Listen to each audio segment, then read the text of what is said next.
world before Christ. The story that we are about to go through does not begin in an isolated instant. It does not arise from nothing, but is born from a context filled with tensions, with dreams, and with hopes.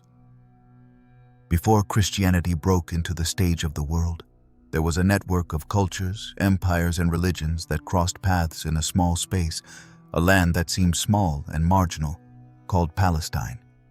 There, under the firm rule of the Roman Empire, the last pages of Judaism were being woven, marked by resistance, by faith in one single God, and by the expectation of a Savior who would transform reality. Understanding that environment is fundamental in order to comprehend how a preacher from Galilee ended up unleashing one of the deepest spiritual revolutions of all time. Rome ruled much of the known world with an iron hand and with a military machine that was almost unbeatable. Its legions crossed continents and left behind roads, bridges, and cities that guaranteed communication and trade. That immense network, which united from Britannia to Egypt, made it possible for new ideas to circulate more quickly than ever before. The empire not only imposed its political and military authority, it also established a common cultural framework: Latin in the West, Greek in the East, and with them, a way of seeing the world that combined tradition, philosophy, and pragmatism. However, that apparent unity concealed deep fractures. In many corners of the empire, resentments, longings for freedom, and also spiritual quests that did not find an answer in the official religion of the Roman gods were boiling. Palestine was one of those places where the tension became unbearable. Rome considered it a strategic territory, a corridor between Asia and Africa, a key point for trade and for military routes. But for the inhabitants of Judea and Galilee, that foreign rule was a daily humiliation. The Jewish people carried centuries of invasions. First the Assyrians, then the Babylonians, later the Persians, then the Greeks, and finally the Romans. Each one had left its mark, and each one had awakened the same hope: that one day, God would intervene in a decisive way to restore the dignity of his people. That hope was not abstract. It was written in the prophecies, in the sacred texts that spoke of an anointed one, a Messiah who would come to free Israel and establish a kingdom of justice. Not everyone agreed on what that Savior would be like. For some, he had to be a powerful king who would expel the Romans and restore the glory of the times of David. For others, a teacher of wisdom who would illuminate with the law of God. There were those who expected him as an implacable judge who would destroy the enemies of Israel and establish an eternal kingdom. That diversity of expectations made the religious environment full of debates and internal disputes. Within Judaism, different groups coexisted. The Pharisees defended a rigorous interpretation of the law and believed in the resurrection of the dead. The Sadducees, linked to the Temple of Jerusalem, were more pragmatic and collaborated with Rome to maintain their position of power. The Essenes sought purity by separating themselves from society, withdrawn in isolated communities where they awaited the end of times. And in the mountains and deserts, armed resistance movements also arose, such as the Zealots, willing to die in the name of freedom. All of them shared faith in one single God, but each faction lived it in a different way. And within their differences, the ground was being prepared where a new voice would find an echo. Daily life in Palestine was harsh. The peasants worked small plots of land, often indebted to large landowners. Roman taxes were heavy, and to them were added the contributions to the temple. Social tensions were constant, and the figure of the tax collector became a symbol of collaboration and corruption. In that setting, religion was not only a matter of personal faith, but the axis that held the community together and gave meaning to each suffering. The Temple of Jerusalem, with its daily sacrifices and its imposing presence, was the heart of Jewish identity, but also a reminder of Roman control, since the high priest had to be approved by imperial power. Meanwhile, in the rest of the empire, the Greco-Roman world was going through a crisis of beliefs. The Olympian gods continued to be worshipped, but for many they had lost their strength as an answer to the deepest concerns of the human being. Philosophy sought to fill that void. Stoics, Epicureans, and skeptics debated about the meaning of life, about virtue, happiness, and death. However, no current seemed to give a definitive answer to pain, to injustice, and to the fear of death that accompanied the multitudes. In markets and ports, Eastern religions circulated, mystery cults that promised personal salvation and eternal life. The cult of Mithras, the rites of Isis, and other devotions competed for the attention of those who were seeking something beyond the official worship of the emperors. That mosaic of beliefs and tensions is what made it possible for Christianity, a faith born in an apparently insignificant corner, to expand as it did. The Greek language, spread since the time of Alexander the Great, facilitated communication between distant communities. The Roman routes allowed travelers, merchants, and preachers to carry messages from one end of the Mediterranean to the other. Even the relative peace, known as the Roman peace, created the ideal framework for ideas to circulate freely. The paradox was evident. The same empire that harshly subdued its peoples was building the conditions for a new faith, destined to question its power, to travel its roads. In this environment filled with religious, social, and philosophical tensions, the figure of a Galilean preacher could not go unnoticed. When people heard words of hope, of justice, and of love for enemies, those words resonated in hearts that had been waiting for liberation for centuries. The seed had been planted long before Jesus began his ministry. The ground was nourished by oppression, by the expectation of a Savior, and by the universal need to find meaning in life and in death.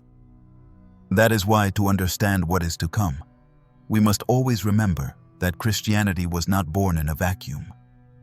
It arose in a world in turmoil, in a land marked by history, and in an empire that, without intending it, opened the way for it. At that crossroads, between the sword of Rome and the hopes of Israel, the stage was being set for a story that, once begun, could no longer be stopped. And so, from this backdrop full of lights and shadows, we can move forward to the moment when a concrete figure, a man from Nazareth, will step onto the stage to change everything. Jesus of Nazareth. In the midst of that convulsed scenario, where Rome exercised its relentless power and the Jewish people anxiously awaited the arrival of a savior, the figure of a man appeared whose life would become the most powerful turning point in the spiritual history of humanity. Born in a marginal corner of Galilee, raised in a humble environment, without an army, without riches, and without the support of the elites, Jesus of Nazareth achieved what the great conquerors never imagined. He sowed an idea that would pass through centuries, empires, and borders, and that would transform the vision of man about himself, about God, and about the final destiny of existence. What we know about him comes from multiple sources, although the most influential narratives are the Gospels. In them we find the image of a child born in Bethlehem, in circumstances surrounded by mystery and omens, presented in some accounts as a cosmic event that brought together shepherds and wise men from the East. That childhood, almost hidden in the shadows of history, flowed into a silent youth, about which the texts say almost nothing, except that he worked as a craftsman in Nazareth, within a family deeply tied to Jewish traditions. For 3 decades he lived apart from the political and religious turmoil, and it was only in adulthood, after receiving baptism from John the Baptist in the waters of the Jordan, that he began a path which would forever change the memory of the world. Jesus did not appear as an armed revolutionary, nor as a leader in search of power, but as a preacher who traveled through villages, mountains, and synagogues, proclaiming a message that at first seemed simple and that over time revealed its radical nature. He announced that the kingdom of God was near, not a kingdom in the political sense, but a reality that demanded an inner transformation, a profound conversion of the heart. His words spoke of mercy, of justice, and of love for the marginalized, for the sick, for the poor, for those considered unworthy of religious purity. That choice of approaching the least and giving them dignity was what distinguished him from the very beginning. His teaching was not limited to theological discourses, but was filled with vivid images and parables that anyone could understand. A sower who throws seeds, a father who receives the lost son, a man who finds a hidden treasure in a field. All of them were metaphors that transmitted the idea that the encounter with the divine was not reserved for the powerful or for the wise, but could occur in the everyday and in the small. Each parable carried with it an unexpected turn, a surprise that forced one to rethink certainties and to look at life from another perspective. Along with his words, tradition attributes to him actions that challenged natural laws. He healed the sick, gave sight back to the blind, cured lepers, expelled demons, and even gave life back to the dead. These accounts, beyond the literal or symbolic interpretation that may be given to them, reflect the impact he caused in those who listened to him and followed him. His figure could not be reduced to that of a teacher of wisdom. There was in him something that unsettled, that overflowed the limits of what was expected, and that generated both fascination and fear. That attraction kept growing, and with it also the opposition. His message disturbed the religious authorities, who saw in him a man who relativized the weight of the law, who ate with sinners, who touched the impure, and who proclaimed forgiveness as the key to enter the kingdom of God. He also appeared suspicious to the political authorities, since any crowd gathered around a preacher in times of oppression could become the seed of a revolt. The tension increased as his fame spread and his followers multiplied. Jesus formed a close group of disciples, 12 men who accompanied him on his journey and who would be direct witnesses of his words and gestures. Among them were fishermen, a tax collector, a zealot, a sample of the diversity of his environment. This group not only listened to his teachings, but also shared with him daily life, and little by little they were convinced that they were in the presence of someone who was not a simple prophet. For many, Jesus was the incarnation of the long-awaited messianic hopes, although the nature of that mission was still not entirely clear even to his most faithful followers. His entry into Jerusalem marked a decisive moment.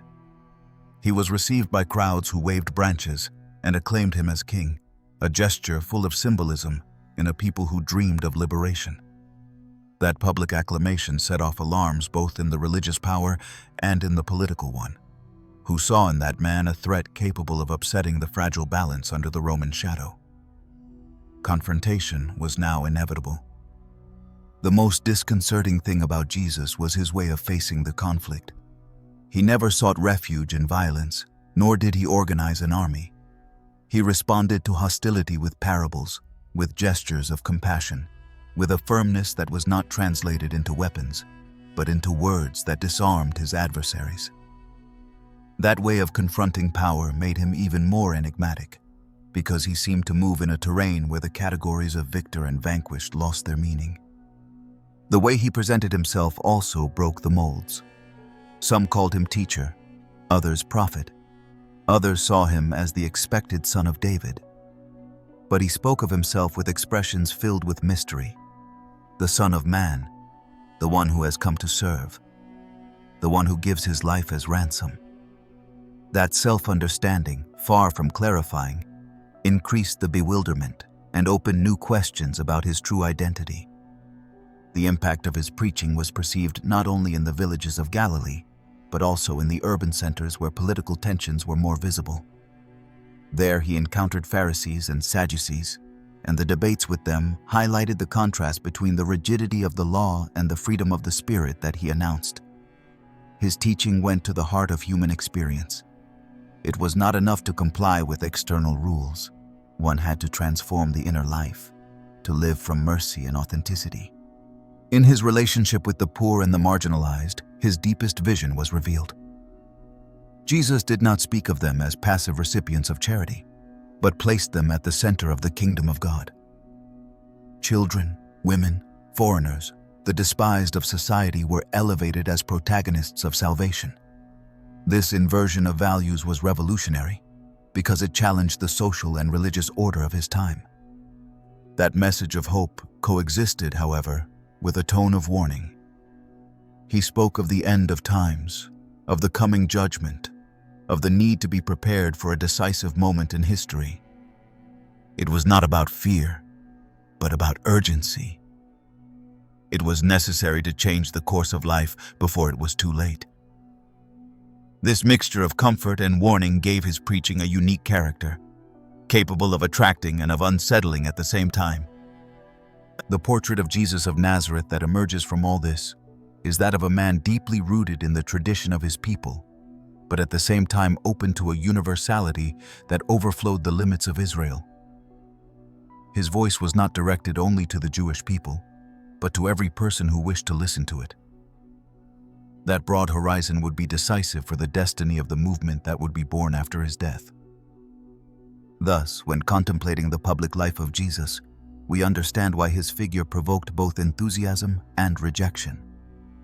His radical nature was not in raising swords, but in changing hearts. He did not preach a kingdom of this world, but a spiritual reality that transformed the way of living here and now. That was his strength, and that was also the seed of the conflict that would take him to the end of his path. And it is precisely towards that end, towards the inevitable confrontation that was approaching, where we must now direct our gaze, because in that outcome the essence of a faith was forged that would never cease to expand. Death and resurrection. The story of Jesus of Nazareth reaches its most dramatic moment when accumulated tensions explode into a sequence of events that not only determined the fate of one man, but also opened the way to the construction of a faith that would never cease to expand. After his entry into Jerusalem, in the midst of songs and gestures of popular joy, the authorities understood that his presence was too dangerous to allow it to advance without control. The message of mercy and hope that had made him a reference for the crowds became a threat in the eyes of those who defended the fragile balance between religion and political power. The narratives tell us that Jesus shared an intimate supper with his disciples, a gesture full of symbols that would later be remembered as the institution of the Eucharist. At that table, with bread and wine in his hands, he spoke of surrender and of a sacrifice that was to come. Words that resonated in the hearts of his followers without them being able to fully understand the magnitude of what was approaching. Right there, in that atmosphere of fraternity, the shadow of betrayal was already suggested, for one of his own had already made an agreement with the authorities to hand him over. The contrast between the calm of the banquet and the storm that was forming in the streets of Jerusalem reflects the tension of a moment when destiny seemed sealed. After the supper, Jesus withdrew to the Garden of Gethsemane, where, according to traditions, he lived hours of profound anguish. He was not a hero immune to pain, but a man who experienced in his flesh the weight of fear, of loneliness, and of the imminence of death. His prayers speak of an inner conflict between the human desire to escape and the conviction to fulfill a transcendent mission. That scene of vulnerability brings him closer to those who contemplate him not as a distant being, but as someone capable of feeling despair, and at the same time maintaining the firmness necessary to move forward. The arrest was swift, executed with the coldness of those who knew that the occasion should not be wasted. Accompanied by soldiers and temple guards, the traitor pointed out his teacher with a kiss, and that simple gesture became one of the most powerful symbols in history. The arrest in the darkness of the night showed how much the authorities feared the reaction of the people. Taken before the Sanhedrin, he was subjected to a hasty trial, full of tensions and contradictions, where the main accusation was blasphemy for having presented himself as the Son of God. But the Jewish authority lacked the power to carry out a capital sentence, so it was necessary to hand him over to Pontius Pilate, the Roman governor. Here unfolds one of the most enigmatic episodes. Pilate, according to the accounts, did not find in Jesus a real threat to the empire, and yet he condemned him to calm the crowd and maintain the fragile balance of Jerusalem. This moment clearly reveals how politics and religion were intertwined in a theater where justice was subordinated to convenience. The famous scene in which Pilate washes his hands embodies the eternal gesture of those who, aware of injustice, prefer to step aside rather than face the consequences of truth.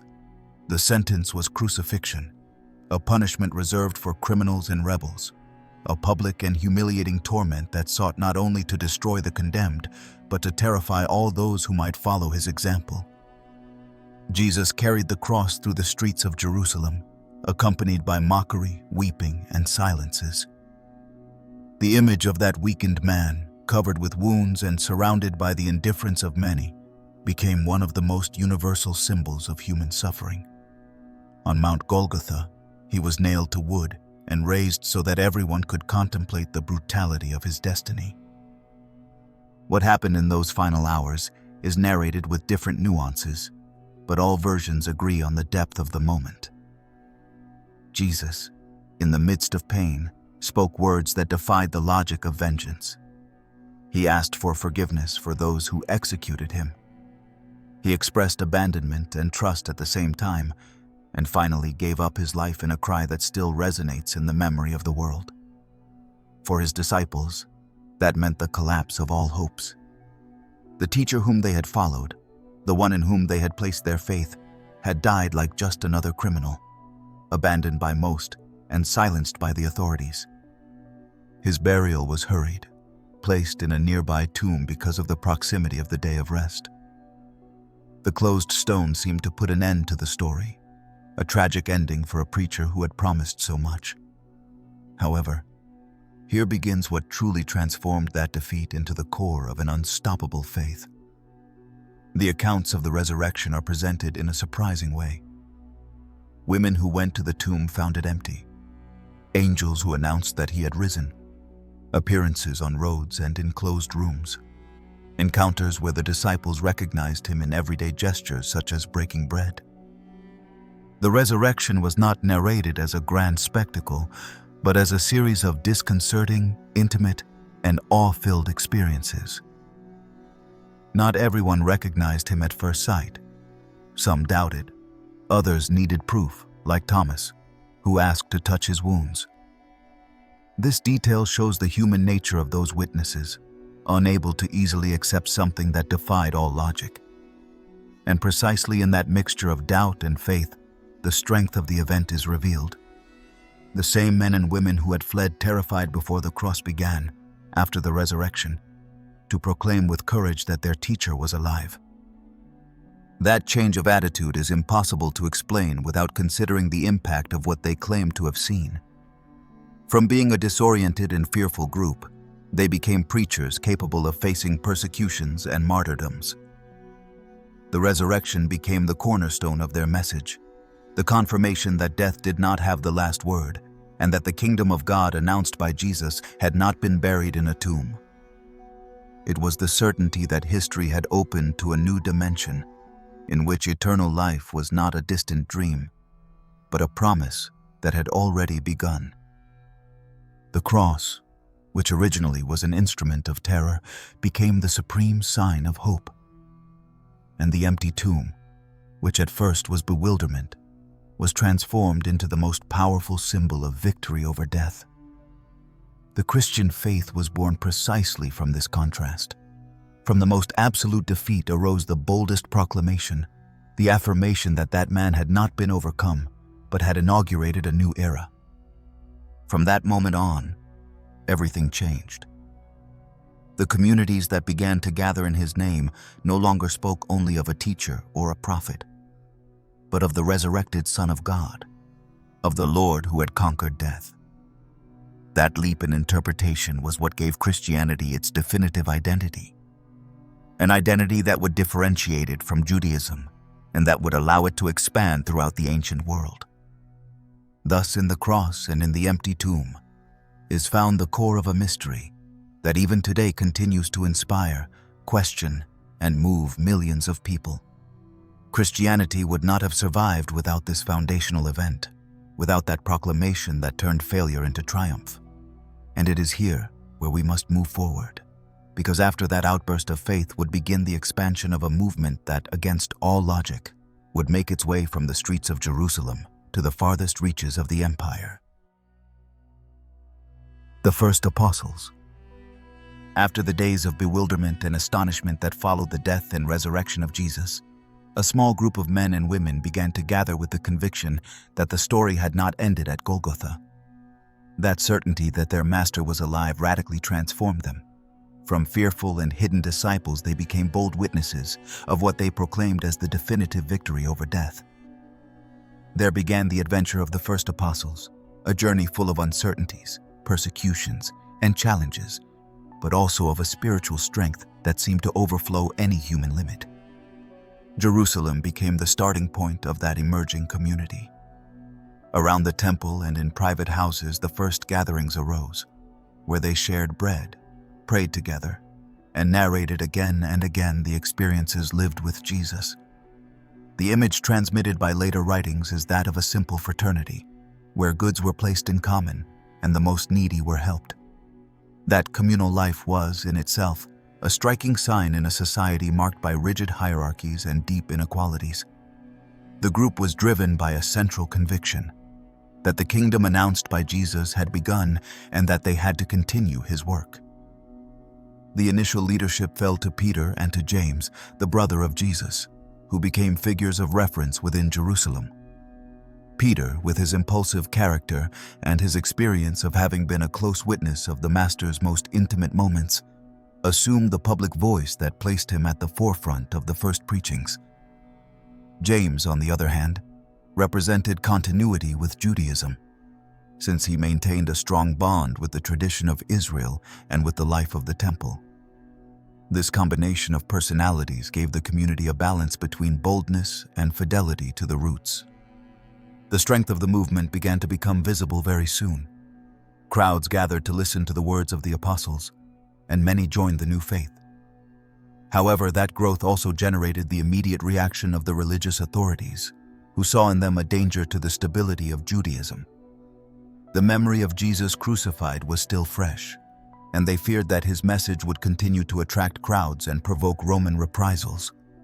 That is why persecutions began, at first mild, with arrests and warnings, and later more severe, even reaching executions, such as that of Stephen, considered the first martyr of Christianity.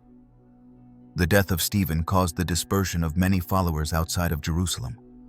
Although it seemed a fatal blow, that dispersion became an unexpected opportunity. The message began to leave Palestine and to reach other cities of the empire. Antioch in Syria was one of the first places where an important Christian community flourished, and there the followers of Jesus received for the first time the name of Christians.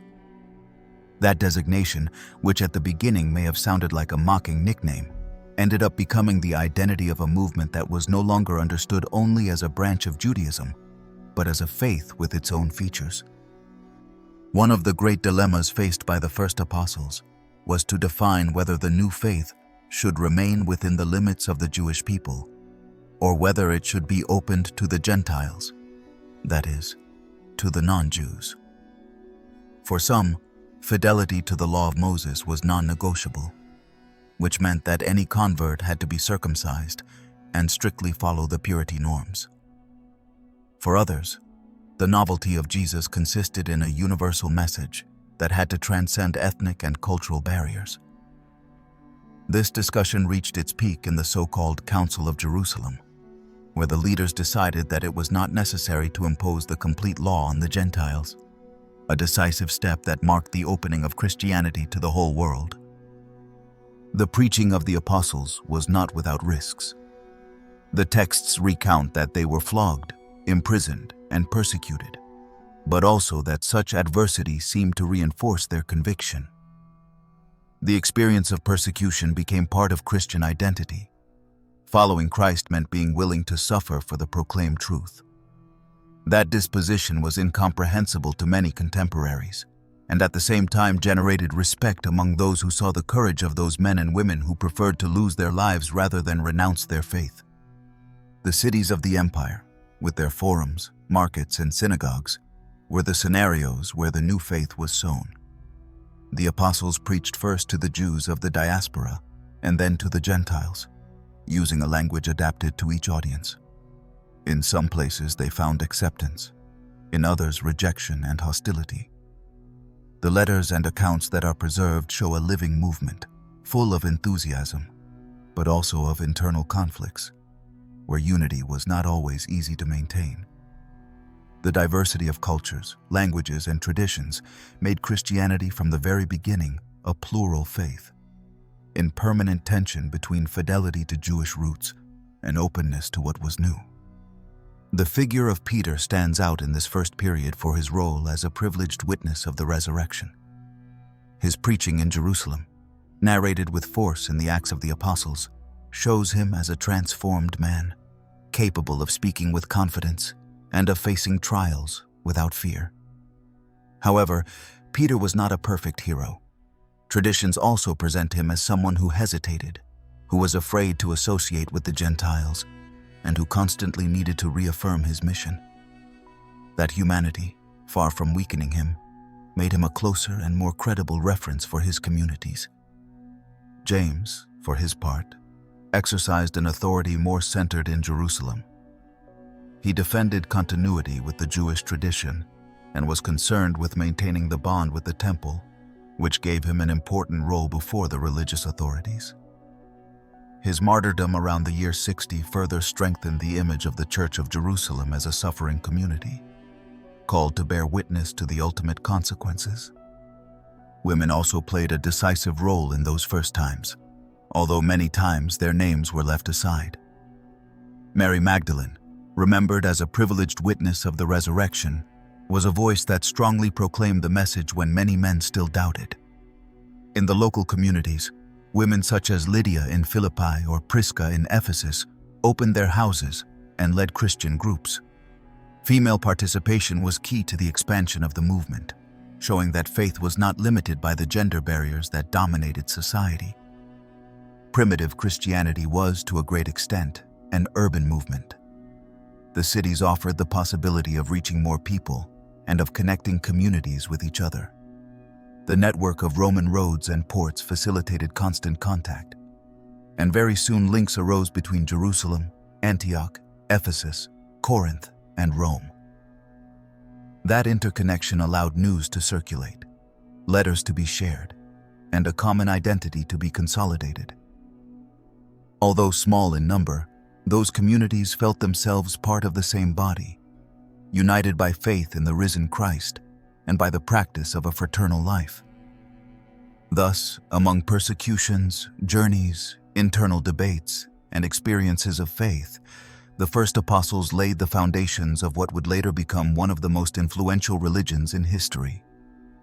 Their ability to transform defeat into hope, to overcome fear, and to launch themselves into preaching in a hostile world is what explains why that movement, born in a forgotten corner of the empire, began to spread with unstoppable strength. And in that process of expansion, of cultural clashes, and of doctrinal redefinitions, a decisive figure would appear who would give Christianity an unexpected impulse, taking it beyond Jewish borders and turning it into a truly universal faith. Paul of Tarsus. Among all the figures who shaped the first steps of Christianity, none is as fascinating and, at the same time, as decisive as Paul of Tarsus. His life is a constant contrast. A Jew by birth and a Roman citizen, at first a relentless persecutor of Christians, and later a tireless preacher of the very message he had once tried to destroy. Paul represents the paradox of a man transformed to his very core, someone who turned his personal story into the driving force of a faith that, thanks to him, reached a truly universal dimension. He was born in Tarsus, a city in present-day Turkey, into a Pharisaic Jewish family. From a young age, he was educated in the strict observance of the law of Moses, and he also inherited the privilege of Roman citizenship, a detail that would later prove crucial for his travels and for his defense before the imperial courts. His early years were marked by religious zeal that led him to become a persecutor of the followers of Jesus. He was convinced that this movement was a threat to the purity of Israel's faith, a dangerous deviation that had to be eradicated. Tradition recounts that it was on the road to Damascus when his life took a radical turn. He was traveling with the intention of arresting Christians when, according to the testimonies, A dazzling light knocked him down and he heard the voice of the one he was persecuting. That encounter left him blind for several days, until a disciple named Ananias restored his sight and baptized him. The experience was not simply a change of opinion, but a complete transformation of his existence. The persecutor became an apostle, and from then on he would dedicate every moment of his life to proclaiming what he called the gospel of Christ. His passionate temperament and intellectual capacity made him one of the most influential preachers of the ancient world. He undertook several missionary journeys that took him through Asia Minor, Greece, and finally to Rome. There he founded communities, debated in the synagogues with his Jewish compatriots, and spoke in public squares with the Gentiles, adapting his language to each audience. With the Jews, he appealed to the scriptures, showing how in Jesus the ancient promises were fulfilled, while with the Greeks he used philosophical concepts to explain the mystery of faith. That flexibility, that ability to dialogue with diverse cultures, was one of the keys to his success.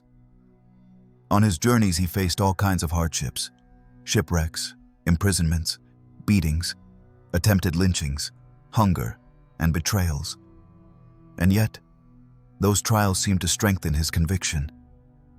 In the letters he wrote to the communities, we perceive a deeply human man, capable of expressing tenderness and affection, but also of rebuking harshly when he considered it necessary. Those letters, which today form part of the New Testament, are the oldest source we have about Christianity and show us Paul in all his intensity. A thinker who reflects on salvation, a pastor who cares for his communities, and a mystic who speaks of ineffable spiritual experiences. One of his central convictions was that faith in Christ broke down the barriers between Jews and Gentiles. For him, the sacrifice of Jesus had opened access to God for all humanity, without the need to comply with the entirety of Jewish law. This idea, revolutionary in its time, generated strong conflicts with other leaders who feared that the new faith might lose its roots. However, Paul's vision triumphed and allowed Christianity to expand beyond the borders of Israel. In his writings, the phrase is repeated with force that in Christ there is no longer Jew nor Greek, slave nor free, man nor woman, for all are one in the same faith. Another of his decisive contributions was the way he interpreted the death and resurrection of Jesus. For him, it was not only the end of an admirable teacher, but the central event of human history. In the cross, he saw the supreme act of God's love, and in the resurrection, the confirmation that death had been defeated. That theological vision turned the figure of Jesus into more than a prophet or a religious leader.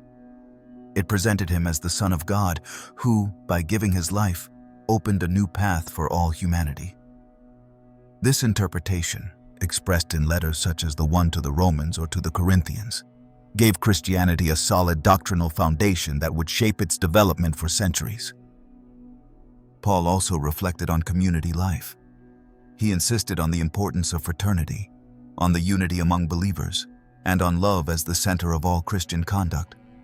His words about charity, which he describes as patient, kind, and selfless, remain one of the most cited and admired passages in the entire Christian tradition. At the same time, he was aware of internal tensions. He warned against divisions, corrected abuses, and exhorted people to live with coherence in front of a world that looked with suspicion at this new faith. His end was marked, like that of many apostles, by persecution. After years of preaching, he was arrested in Jerusalem and, thanks to his Roman citizenship, appealed to be judged in Rome. There, according to tradition, he was finally executed under the rule of Nero, his death sealed with blood, a life dedicated without reserve to the mission he had assumed after the encounter on the road to Damascus. The legacy of Paul is immense. Without him, it is difficult to imagine that Christianity would have transcended the borders of Palestine and become a world religion. His letters not only give us a direct testimony of the early years of the faith, but also constitute profound reflections on the nature of existence, the hope of eternal life, and the mystery of grace. With his life and with his writings, Paul of Tarsus, became the architect of Christian universality, the man who knew how to build bridges between opposing worlds and who opened the horizon of a faith destined to transform history. And it is precisely in that horizon, where the faith was spreading more and more and beginning to draw the attention of the empire, that a new stage emerges, marked by direct confrontation with Rome and by the experience of being Christian in a hostile world. Faith under persecution. With Paul of Tarsus, the Christian faith had taken a leap toward universality, but with that leap also came new perspectives, suspicions, and hostilities. The Roman Empire, accustomed to tolerating a great diversity of cults and beliefs, found in the Christians something different, something that did not fit into the traditional molds, and that aroused mistrust. From this moment begins one of the darkest and, at the same time, most heroic periods in the history of Christianity, the time of the persecutions.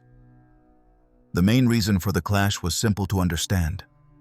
Rome demanded from all its inhabitants a gesture of loyalty to imperial power, to worship the emperor as a symbol of political and religious unity. This act did not necessarily mean that the conquered peoples had to abandon their gods, for Rome was pragmatic and usually integrated local divinities without difficulty. But for the Christians, shaped by the absolute monotheism of Judaism and convinced that Jesus was the only Lord, that small gesture was impossible to accept. Refusing to offer incense to the emperor was interpreted as treason, and the immediate consequence was persecution. During the 1st century, tensions were sporadic and localized. Some governors were indifferent, others acted harshly. However, the situation changed with the Great Fire of Rome during the time of Nero, in the year 64. To divert accusations that he himself had caused the disaster, the emperor pointed to the Christians as the guilty ones.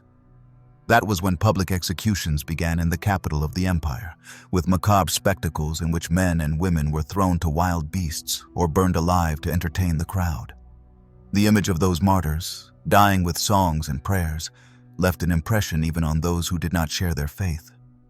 As the decades passed, persecutions intensified in waves. Under emperors such as Domitian, Decius, or Diocletian, a systematic policy of repression was unleashed, which included the destruction of Christian temples, the burning of scriptures, and the obligation to offer public sacrifices to the Roman gods. Refusal meant being arrested, tortured, and executed. Despite that brutality, the movement did not die out. On the contrary, it grew stronger. The letters and chronicles of the time show how the testimony of the martyrs became the seed for new believers. To see men and women face death with serenity, convinced that they were entering eternal life, was more persuasive than any speech. The catacombs of Rome, with their underground passageways and walls covered with symbols, were a refuge and a place of memory. There they not only buried their dead, but also celebrated liturgical meetings in secret. The signs carved in the stones, such as the fish, the anchor, or the Good Shepherd, became keys of shared identity. Each inscription was a silent cry of hope, a reminder that faith was alive, even in the darkness. These spaces, far from being simple cemeteries, became sanctuaries of spiritual resistance. The extraordinary thing about this period was that persecution, instead of destroying Christianity, ended up forging its character. The identity of the early church was marked by the figure of the martyr, the one who bore witness to the truth to the last consequences. Men like Ignatius of Antioch, who wrote letters full of fervor on his way to martyrdom in Rome, or women like Perpetua and Felicity, who faced the arena with overwhelming serenity, became examples of unbreakable faith. Their stories circulated among the communities and strengthened the conviction that following Christ was an absolute commitment, even in the face of death. The persecutions also forced the Christians to develop a more solid organization. Being constantly threatened, the communities needed clear structures of leadership and communication. Thus, the figure of the bishops was consolidated as guarantors of unity and defenders of doctrine against erroneous interpretations. Secrecy did not prevent growth, and little by little Christian communities began to multiply in key cities such as Alexandria, Carthage, Antioch, and of course, Rome. Each one contributed different cultural and theological nuances, enriching the internal diversity of Christianity. The clash with the empire was not only political or religious, it was also cultural. The Christians questioned values deeply rooted in Roman society. They rejected sacrifices to the gods, attendance at bloody spectacles, and the relaxed morals that dominated certain urban sectors. Their ethics, based on compassion, on the care of the poor, on mutual help, and on the dignity of life, contrasted radically with usual practices. For many Romans, Christians were seen as enemies of the social order, as fanatics who endangered the stability of the empire. That perception fueled popular hostility and facilitated persecutions. Even so, over time, Christianity began to earn respect, even among those who fought against it. Some intellectuals began to take it seriously as a religious and philosophical movement, which gave rise to the so-called apologetic literature. Writers such as Justin Martyr publicly defended the faith before emperors and philosophers, explaining that Christians were not enemies of the empire, but loyal citizens who only refused to worship false gods. These texts sought to show that Christianity was not an irrational superstition, but a coherent and profound vision of life. The price of that defense was high. Many of those apologists ended up executed, but their work survived and allowed the faith to be expressed in a language understandable to the Greco-Roman world. That capacity for intellectual dialogue was another factor that ensured the survival of Christianity amid hostility. At the end of the 3rd century, persecution reached its peak under Diocletian, who tried to annihilate Christianity through systematic repression. Thousands were executed, the sacred scriptures were destroyed, and the communities were devastated. However, that excessive violence had the opposite effect. Christianity demonstrated surprising resilience, and many began to wonder what inner strength could sustain a group willing to endure such a storm. The paradox was evident. The more they were persecuted, the stronger they became. Chains, prisons, and death did not succeed in stopping the expansion of a faith that was nourished precisely by hope in eternal life. Each martyr was considered a privileged witness of that hope, and their memory was celebrated as triumph, not defeat. Over time, these stories of fidelity became an essential part of the Christian tradition, transmitted from generation to generation as examples of courage and unshakable faith. Looking back at this period, it is clear that persecution was, paradoxically, the crucible in which the identity of Christianity was forged. It was in those years of secrecy and martyrdom that its structures were consolidated, its teachings refined, and it was proven that faith in Christ could survive the hostility of an entire empire.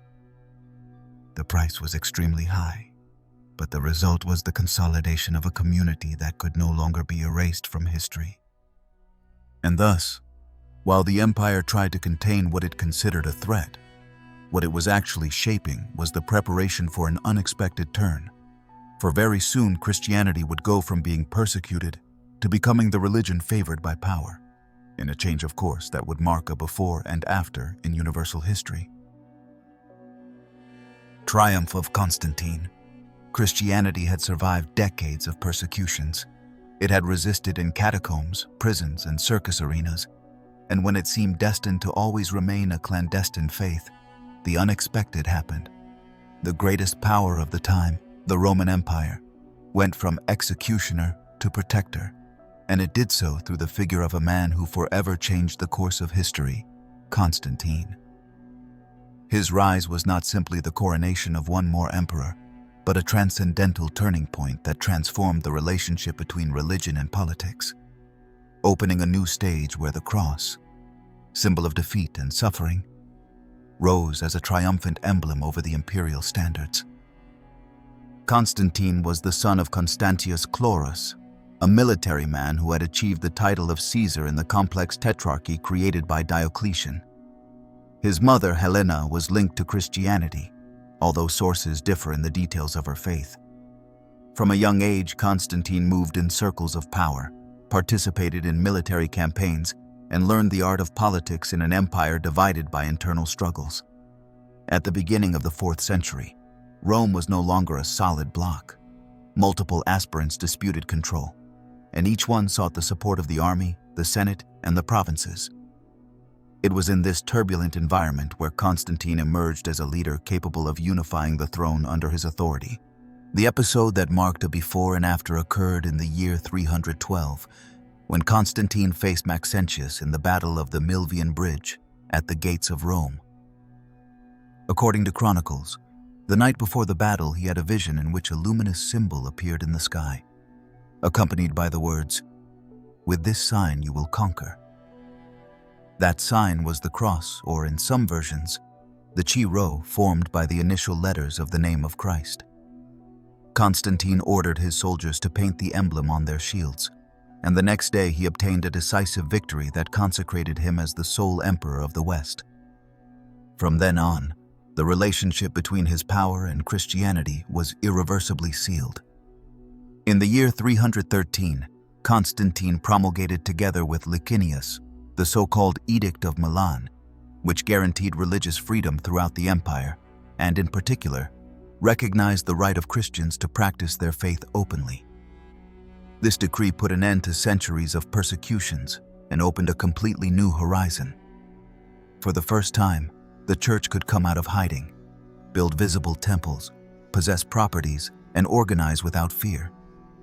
The community that had survived in the shadows now occupied a legitimate place within the social fabric of Rome. The transformation was rapid and surprising. Constantine began to openly favor Christianity. He granted privileges to bishops, financed the construction of basilicas, and returned confiscated goods. The Church of Rome, which had seen many of its leaders die in martyrdom, suddenly became an institution protected by the emperor himself. This alliance between throne and altar, unprecedented until then, marked the beginning of what would later be called Christendom, a model in which political power and religious power would walk together, not without tensions, for centuries. But Constantine's support was not only material, it was also doctrinal. The growth of Christianity had generated internal debates about the nature of Christ, and the disputes threatened to divide the church. For an emperor who sought unity, these divisions were dangerous. That is why in the year 325 he convened the Council of Nicaea, the first great ecumenical council in history. There, bishops from all regions gathered under the protection of the emperor to define the common faith. The main debate revolved around Arianism, which maintained that Christ was a creature created by God and not of the same divine nature. After intense discussions, the Nicene Creed was approved, which affirmed that the Son was of the same substance as the Father. In this way, the official doctrine was established and a fracture was avoided that would have weakened Christianity in its stage of growth. The figure of Constantine thus appears as mediator between faith and power.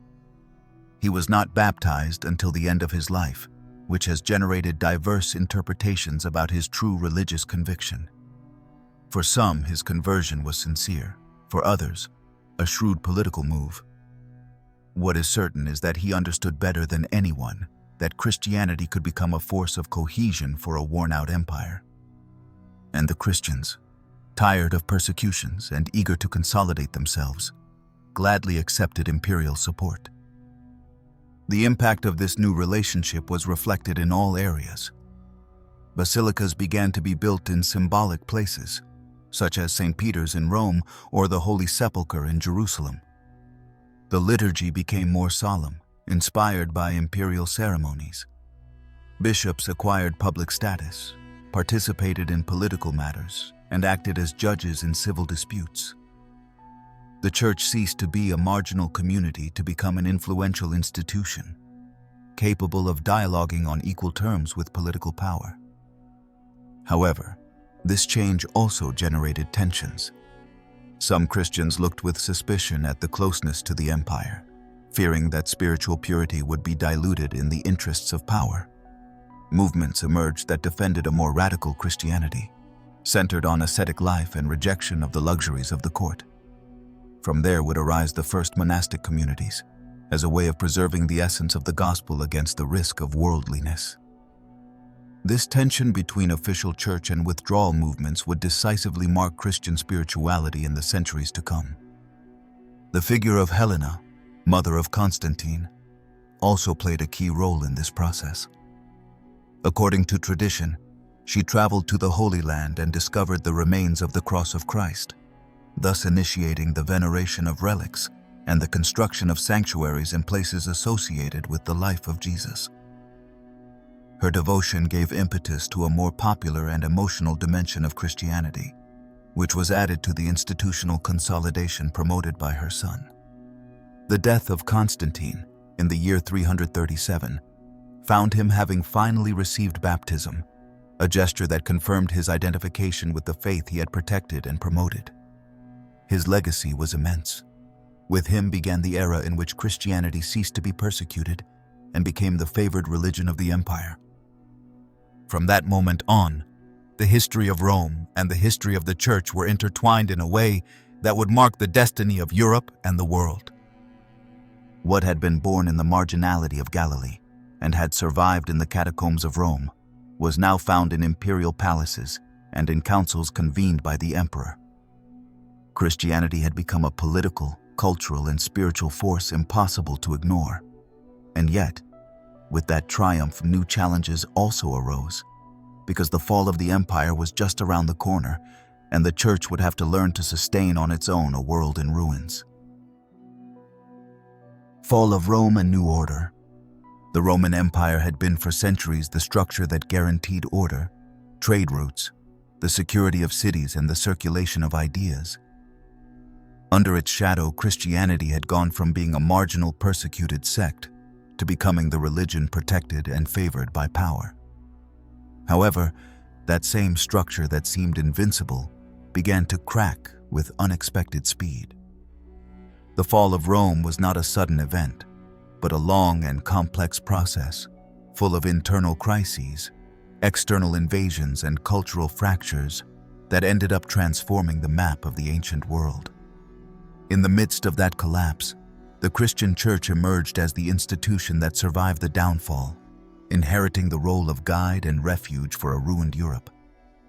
The first signs of decline had begun much earlier. The empire was too vast, and keeping it united required an energy that not even the best emperors could sustain indefinitely. The military expenses were enormous, the pressure on the borders was constant, and the internal struggles for power wore down imperial authority.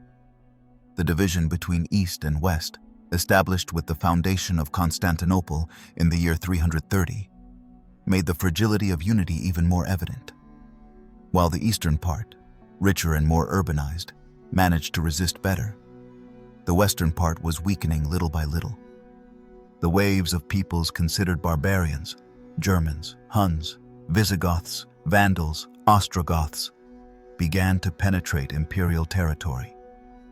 Some arrived as violent invaders, others as refugees fleeing conflicts in their own lands. Rome tried to contain them through treaties and concessions, but the pressure was too strong. In the year 410, the sack of Rome by the Visigoths of Alaric marked a point of no return. The city that had been the heart of the empire found itself for the first time in centuries at the mercy of foreign armies. Years later, in the year 476, the last emperor of the West was deposed, and with that the fall of the Western Roman Empire was considered complete. For many contemporaries, that collapse was interpreted as the end of the world. The order that had sustained life for generations disappeared, and uncertainty took over all spheres. However, in that void, an unexpected force arose: Christianity. The Church, which had learned to survive in secrecy and to organize itself in times of persecution, became the only reference of stability. While the political structures crumbled, the bishops and the Christian communities maintained social cohesion, preserved written culture, and offered spiritual comfort in the midst of devastation. The figure of Saint Augustine, Bishop of Hippo, is key to understanding that period. A direct witness of the sack of Rome, he wrote one of the most influential works in the history of thought, The City of God. In it, he proposed that, although human kingdoms rise and fall, there exists an eternal city, the community of the faithful, that transcends historical catastrophes. With that vision, Augustine offered an interpretation that allowed Christians to understand the fall of the empire not as the absolute end, but as a transition towards a new order. His theology decisively marked the entire Middle Ages and became a beacon for those who sought meaning in the midst of chaos. The relationship with the barbarian peoples was complex. Some arrived as enemies, but over time many converted to Christianity. The Visigoths first adopted Arianism, a current considered heretical by the Church of Rome, which generated prolonged tensions. However, gradually the Germanic kingdoms accepted the Catholic faith, which allowed a cultural integration that laid the foundations of medieval Europe. The conversion of Clovis, king of the Franks, in the year 496, was a decisive milestone, since it sealed the alliance between the Frankish monarchy and the Roman Church, a union that would shape the future of the continent. Meanwhile, the city of Rome lost its political splendor, but the Bishop of Rome, the Pope, began to acquire increasing relevance. In the absence of a strong imperial power in the West, the papacy became a spiritual reference and, increasingly, a political authority. Popes such as Leo the Great negotiated with invaders and defended the population, reinforcing the idea that the Church was the heir of the empire in its mission to guide and protect peoples. This process was not immediate nor free of tensions, but over time it consolidated the centrality of Rome in Western Christianity. The void left by the imperial structures also favored the growth of monasticism. In a fragmented and violent world, men and women began to withdraw to deserts and fields to live a life of prayer, silence, and austerity. What began as a marginal movement soon became a cultural and spiritual force of great scope. The monasteries were not only places of retreat, they also preserved manuscripts, taught trades, and offered hospitality to travelers and to those in need. Thus, while the Roman world was collapsing, monastic spirituality was transformed into a refuge and into a seed of renewal. The new order that arose after the fall of Rome was not a simple political replacement, but a profound transformation of culture. The fusion between Roman heritage, Christian faith, and the traditions of the barbarian peoples gave rise to a different civilization, marked by the search for stability in the midst of fragility. The Church became the bridge that united those diverse heritages, guaranteeing a certain continuity in a time when everything seemed to be collapsing. In this context, Christianity assumed an unprecedented role. It was no longer only the protected religion of the empire, but the force that kept a Europe without emperors united. It turned disaster into opportunity, offering a spiritual horizon that transcended the ruins and that allowed peoples to imagine a future beyond the fall of Rome. And it is precisely in that transition, between the collapse of the old and the birth of the new, where the phenomenon of monasticism appears with more strength, as a movement that not only preserved faith, but also became guardian of culture and protagonist in the formation of medieval Europe. Monks and monasteries.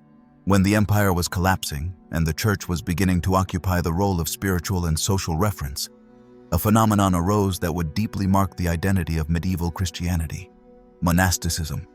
In a world shaken by the violence of invasions, by political uncertainty, and by the collapse of ancient structures, there were men and women who chose to withdraw from public life in order to seek, in silence, in prayer, and in austerity, a more authentic way of living the message of Christ.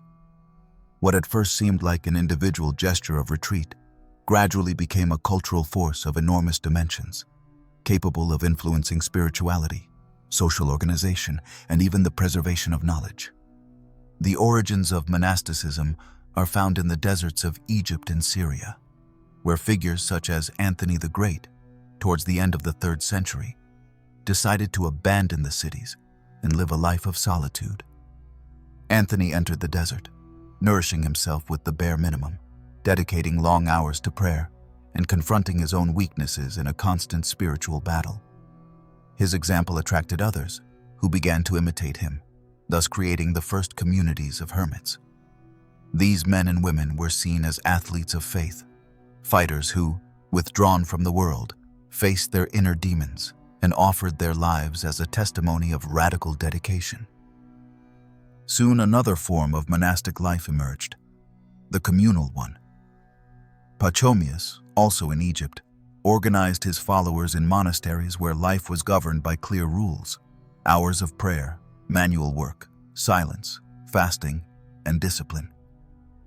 Instead of absolute solitude, the monks lived together, forming a kind of spiritual family where obedience and fraternity were the center.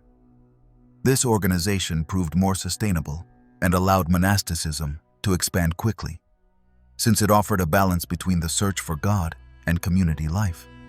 The strength of monasticism soon reached the West. There, one of the most influential figures was Benedict of Nursia, who in the 6th century founded the monastery of Monte Cassino and wrote the famous Benedictine Rule. That rule, with its motto, "Pray and Work," established a rhythm of life where prayer was combined with manual labor, reading, and hospitality. Benedict understood that discipline was necessary, but that it also had to be moderate, avoiding extremes that could endanger the health or the stability of the community. Thanks to that balance, the Benedictine model spread throughout Europe and became the foundation of monastic life for centuries. The monasteries were transformed into centers of spirituality, but also into engines of culture and social organization. In a fragmented world, where cities had lost much of their vitality, the monasteries offered refuge, stability, and order. Their manuscripts were copied, ancient texts were preserved, both Christian and classical, and knowledge was transmitted from generation to generation. The scriptoria, the rooms where the monks patiently copied books by hand, were the places that ensured the survival of fundamental works of literature, philosophy, and ancient science. Without that silent labor, much of the cultural heritage of antiquity would have been lost forever. In addition to preserving knowledge, the monasteries became centers of agricultural and economic innovation. The monks cultivated the land, introduced new techniques, raised animals, and produced food that supplied both the community and the neighboring villages. In a time of insecurity, the monasteries were places of hospitality, where pilgrims, travelers, and the needy were received. This practical dimension, united with spirituality, made the monasteries pillars of medieval life. Monasticism also exercised a profound influence on Christian spirituality. The idea of dedicating oneself entirely to God, of living in chastity, poverty, and obedience, became an ideal admired by many, even if not all practiced it. The monks were seen as men and women who lived on earth but with their eyes fixed on heaven, and their example inspired the faithful to seek a more authentic life. The biographies of monastic saints, filled with episodes of fasting, vigils, and spiritual struggles, were widely spread and nourished the popular imagination. Over time, different orders and currents arose. The Benedictines were the most influential, but stricter variants also appeared, such as the Cistercians, who sought a return to the original austerity, or later the Carthusians, who combined solitary life with communal life. Each contributed different nuances, but all shared the same search for a life centered on prayer, silence, and discipline. It is important to understand that monasticism was not an escape from the world without consequences, but a way of transforming it from within. In an era when the barbarian kingdoms were consolidating and Europe was in the process of reconstruction, the monasteries offered models of organization, teaching, and administration that directly influenced society. Many kings and nobles sought the advice of the monks, and some monasteries came to hold considerable economic power, administering vast lands and resources. That accumulation of power generated tensions, since there were those who accused certain monasteries of having strayed from the evangelical poverty they preached. These criticisms would become the seed of later reforms, which sought to return monastic life to its original purity. The mystical dimension of monasticism also left indelible marks. Writings such as those of Cassian, Gregory the Great, or Bernard of Clairvaux offered reflections on prayer, contemplation, and union with God that shaped Western spirituality. The ideal of the monk as someone who, through silence and meditation, penetrated the divine mysteries became a reference for generations of Christians who sought in prayer a path toward the eternal. The cultural, spiritual, and social impact of the monasteries was so great that it is difficult to imagine the Middle Ages without them. Within their walls was forged the synthesis between faith and culture, between work and contemplation, between tradition and renewal. The monks were guardians of memory and at the same time pioneers of new ways of life. Thanks to their presence, Christianity was able to remain alive and dynamic in a period when Europe was going through one of its most uncertain stages. And while the monasteries offered silence, prayer, and stability, in the cities and courts another phenomenon was beginning to take shape. The growing power of the papacy, which little by little would assume a central role not only in the spiritual sphere, but also in the political one, in a world that needed references of authority capable of mediating between kings, peoples, and new ambitions of power. The power of the papacy. While the monasteries extended their silent influence across fields and mountains, the figure of the Bishop of Rome began to acquire a weight that went beyond the spiritual. In a world that had lost the solidity of the empire, and that desperately sought an authority capable of offering cohesion, the papacy emerged as a central institution, destined to become the most powerful voice of Western Christianity. The path toward that supremacy was neither immediate nor simple. It was the result of centuries of conflicts, negotiations, alliances, and resistances, in which the Church of Rome managed to transform its religious prestige into a political force with continental reach. The prestige of the papacy was grounded in the figure of Peter, considered by tradition as the first bishop of Rome and as the one to whom Christ had entrusted the keys of his church. That spiritual inheritance granted Rome a special authority over the other episcopal sees, although for a long time that primacy was more symbolic than effective. The true consolidation of the papacy as a power occurred when the Western Empire collapsed and the city of Rome was left without emperors, but with a bishop capable of acting as defender of the people. Popes such as Leo the Great, who in the 5th century managed to stop Attila the Hun through diplomacy, offered the image of a church that could protect and negotiate in moments when no other authority was able to do so. Over time, the papacy began to forge close ties with the Germanic kingdoms. The coronation of Clovis, king of the Franks, as a Catholic Christian opened the door to a lasting alliance between the Church of Rome and the Frankish monarchy. Later in the 8th century, that relationship would reach its climax with Pope Leo III and Charlemagne. When the Pope crowned him as emperor on Christmas Day of the year 800, a new conception of power was sealed. The Pope was the one who conferred sacred legitimacy upon kings and emperors, and these in turn defended and protected the Church. Thus was born medieval Christendom, a structure in which the political and the religious were inseparably intertwined. The papacy did not act only as a spiritual guarantor, it also became a territorial power. With the so-called donation of Pepin in the year 754, the Pope obtained control of the Papal States, an extensive territory in the center of Italy that would remain under papal dominion for more than 1,000 years. This event made the Pope a temporal sovereign, with his own armies and resources, and reinforced his independence from secular powers. From then on, the papacy was not only a religious authority, it was also a prince within the European political order. The centrality of the papacy was reinforced by the organization of the Church in the West. The Pope rose as an arbiter of doctrinal disputes, as judge of conflicts between bishops, and as the point of reference to which kings and nobles turned in search of legitimacy. The councils convened by Rome, the papal bulls, and the figure of the papal legate extended papal influence to all corners of Christendom. Little by little, the idea that the Pope was the vicar of Christ on earth, with supreme authority over all Christians, was imposed as an unquestionable truth for the majority of the faithful. The rise of the papacy, however, was not free from tensions. The emperors of the Holy Roman Empire, who saw themselves as the heirs of Rome, disputed the primacy of papal authority. This rivalry erupted forcefully during the investiture controversy in the 11th century, when Pope Gregory VII prohibited kings from appointing bishops.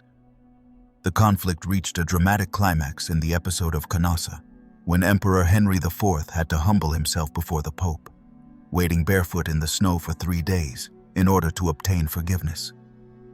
That gesture was interpreted as a resounding victory of spiritual power over temporal power. The following centuries were marked by popes who did not hesitate to exercise absolute power, excommunicating kings, calling for crusades, and demanding taxes to finance their projects. The papacy reached its greatest splendor in the 13th century, with Innocent III, who proclaimed himself not only a spiritual shepherd, but the supreme arbiter of Christendom, to the point of declaring that the sun of papal power illuminated the moon of imperial power. Under his leadership, the papacy exercised unquestioned authority over much of Europe, and its decisions affected both politics and the daily life of millions of people. The papal influence also manifested itself in culture. Rome became the center toward which pilgrims, artists, and scholars flowed. The cathedrals dedicated to St. Peter symbolized not only faith, but also the power accumulated by the papacy. The papal court was a place where diplomats, jurists, and theologians gathered, and where the great orientations of Christian life were defined. Canon law, developed under the supervision of the popes, regulated not only ecclesiastical matters but also civil aspects, consolidating the idea that the Church was the backbone of medieval society. Despite this splendor, the papacy was also the object of criticism and resistance. Absolute power generated abuses, and there were moments when internal struggles, corruption, and nepotism darkened papal authority. Tensions with European kingdoms gave rise to deep crises, such as the transfer of the papal seat to Avignon in the 14th century, and the subsequent Western Schism, when there were several rival popes at the same time. These episodes showed that papal power, although immense, was not invulnerable. However, despite those crises, the institution remained an indispensable point of reference in a world where the religious and the political were inseparable. The power of the papacy, with its lights and shadows, shaped the course of Europe throughout the Middle Ages. It represented the aspiration for a spiritual unity above the fragmented kingdoms, and at the same time it was a political actor of the highest magnitude. Under its guidance, councils were convened, crusades were promoted, cathedrals were built, and a vision of the world was consolidated in which the Pope was the supreme voice of God on earth. And while the papacy extended its tentacles of power over kingdoms and peoples, in the heart of Christendom, a phenomenon arose that would unite religious passion with military violence, a movement that would deeply mark the memory of Europe. The Crusades, those expeditions that carried the name of Christ to the sands of Jerusalem and the deserts of the East. Crusades and pilgrims. In the centuries that followed the consolidation of papal power, Western Christendom lived through one of the most intense and contradictory episodes of its history: the Crusades. Those expeditions, presented as sacred enterprises, arose from the convergence of religious fervor, political ambition, and economic necessity, and ended up drawing a new map in the relationship between East and West. The spark that ignited this movement was framed in a context in which the Holy Land, central place in Christian memory, had been under Muslim control for centuries, and the pilgrimage routes, although active, were vulnerable and often dangerous. In the year 1095, during the Council of Clermont, Pope Urban II delivered a speech that would remain engraved in the memory of Europe. He called upon Christians to take up arms to liberate Jerusalem and the holy places from Muslim rule. Those words, filled with symbolism and spiritual promises, mobilized nobles, knights, peasants, and adventurers. the idea that fighting for the faith could be a form of penance, and that death in battle opened directly the gates of heaven had a profound impact on a society marked by religiosity and feudal violence. The First Crusade was a mosaic of improvisation and fervor. Armies poorly equipped set out, but driven by an enthusiasm that seemed inexhaustible.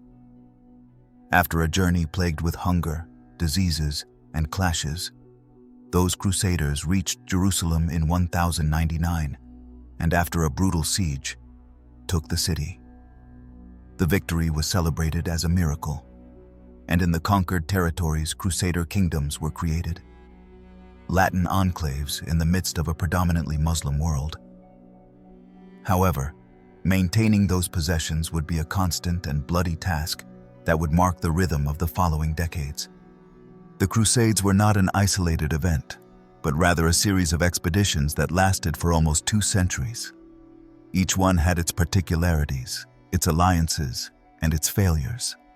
The Second Crusade, preached by figures such as Bernard of Clairvaux, ended in disaster.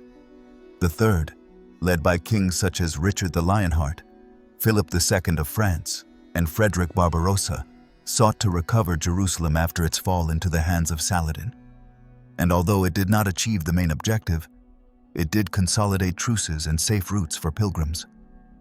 Among the protagonists of this period, Saladin, Sultan of Egypt and Syria, stands out, whose figure transcended cultural borders. Admired even by his adversaries for his sense of honor and generosity, he became a symbol of a unified and strong Islam, capable of resisting and reversing the Crusader advance.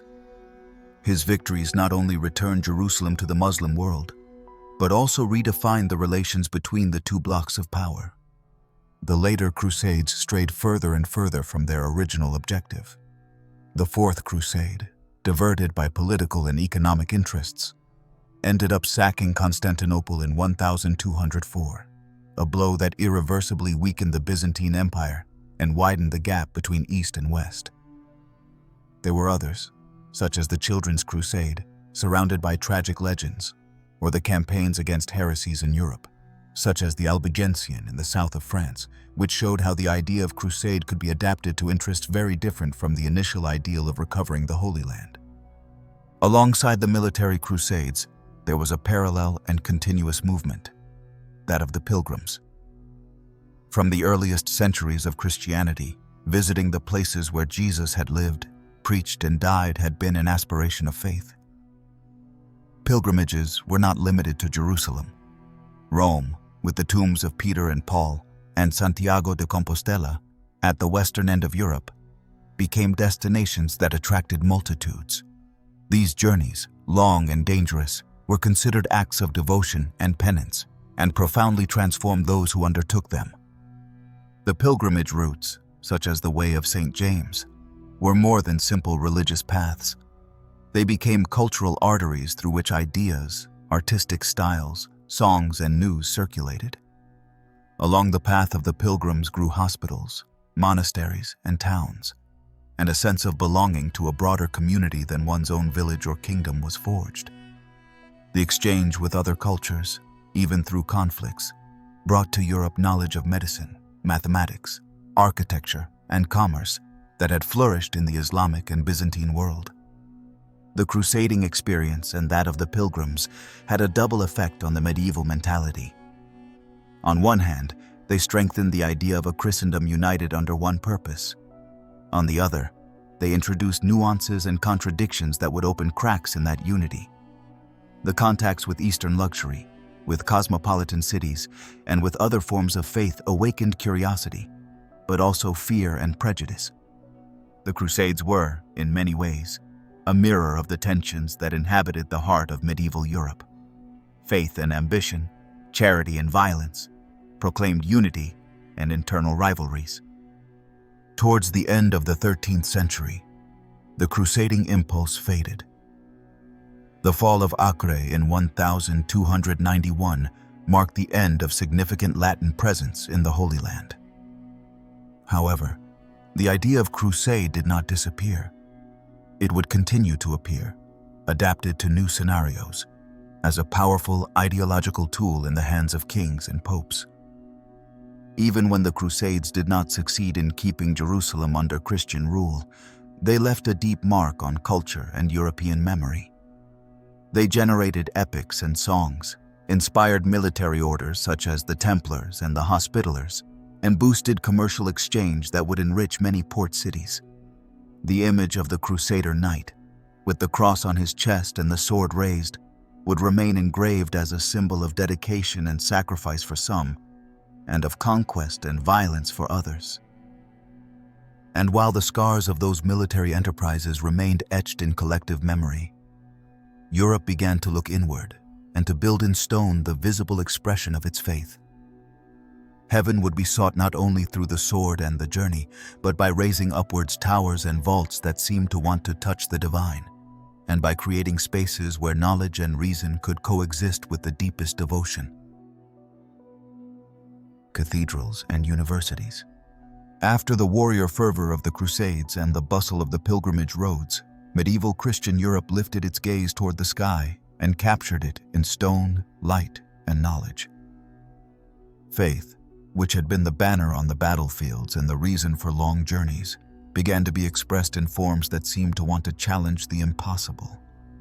Cathedrals that rose like mountains of stone in the centers of cities, and universities that became the new forums, where reason and theology met in permanent dialogue. In both spaces, the visible and the invisible joined hands to create a world in which the sacred permeated every aspect of life. The medieval cathedral was not only a temple, it was the beating heart of the community. Their solemn masses were celebrated, the feasts of the liturgical calendar were marked, trials and assemblies were held, and even the population sought refuge in times of war. But beyond that social function, the cathedral was above all a symbol. Its height and grandeur represented the aspiration of humanity toward the divine, a visible reminder that earthly life was subordinated to the eternal. Its towers pointed to the sky with an audacity that seemed to defy the limits of architecture, and its walls of stained glass flooded the interior with multicolored light that evoked the mystery of the transcendent. The Gothic style, which was born in the 12th century in the region of Île-de-France, was the most ambitious architectural manifestation of this spirituality made stone. Pointed arches, ribbed vaults, and external buttresses made it possible to build structures that rose more than 100 meters high. Each cathedral was a symbolic universe in itself, the labyrinth on the floor, the capitals with biblical and everyday scenes, the stained glass windows narrating stories of saints and of Christ, and the layout of the building in the shape of a cross reminded all that this space was a reflection of the cosmos ordered by God. Chartres, Reims, Amiens, Cologne, and, of course, Notre Dame of Paris became immortal jewels of this vision. Building a cathedral required entire generations of work. Peasants, artisans, stonemasons, glassmakers, and sculptors dedicated their lives to a work that, in many cases, they would never see completed. That communal labor had a profound religious meaning. Each stone laid was an offering, each stained glass window a fragment of eternity. The cathedral therefore did not belong only to the clergy or to the bishops, but to the entire city, which recognized itself in that giant structure that dominated the horizon. But if cathedrals represented faith in stone, universities represented faith in the power of reason at the service of faith. Around the 12th century, institutions dedicated to study began to emerge in Europe, first as extensions of cathedral and monastic schools, and later as autonomous spaces of learning. Bologna, Paris, and Oxford are among the first great medieval universities, soon joined by Salamanca, Cambridge, and many others. These centers did not limit themselves to teaching theology. In their classrooms, law, medicine, the liberal arts, and philosophy were studied, creating a vibrant intellectual environment. The medieval university was organized into faculties and structured around the scholastic method, a rigorous form of debate that sought to harmonize faith with reason. Professors and students discussed texts of Greco-Roman antiquity, the scriptures, and the works of the fathers of the Church. Aristotle, rediscovered through Arabic translations and the commentaries of Muslim thinkers such as Averroes, became a central author. His logic and his natural philosophy offered tools for theologians such as Thomas Aquinas to build monumental syntheses between classical thought and Christianity. Scholasticism, far from being a mere intellectual exercise, was a passionate undertaking. It sought to show that all truth, whether it came from reason or from revelation, ultimately came from God. Thomas Aquinas, with his Summa Theologica, left one of the most imposing monuments of this current, showing how the most complex questions could be addressed with order, clarity, and the confidence that human reason, illuminated by faith, could reach the truth. The university environment was dynamic, bustling, and sometimes conflictive. Students from all over Europe lived together in the university cities, creating a unique cosmopolitan culture in a feudal world that was usually closed and localist. The disputes between nations of students, the clashes with municipal authorities, academic strikes, and tensions with the local clergy were part of everyday life and showed that knowledge could also be a space of struggle.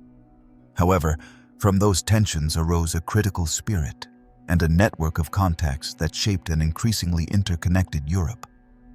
The link between cathedrals and universities was not accidental.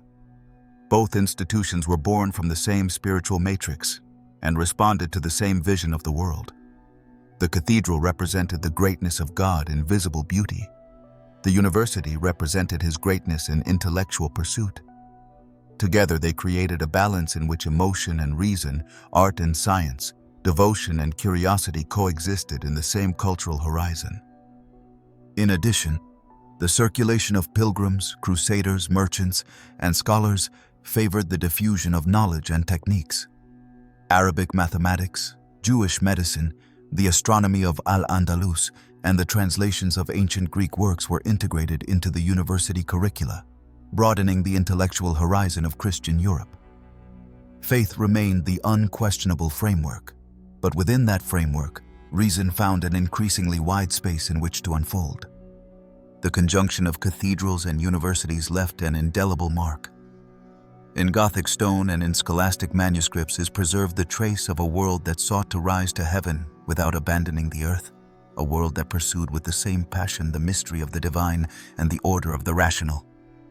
There, in those sacred spaces of stone and in those classrooms crowded with young people, much of what we now understand as Western culture was born.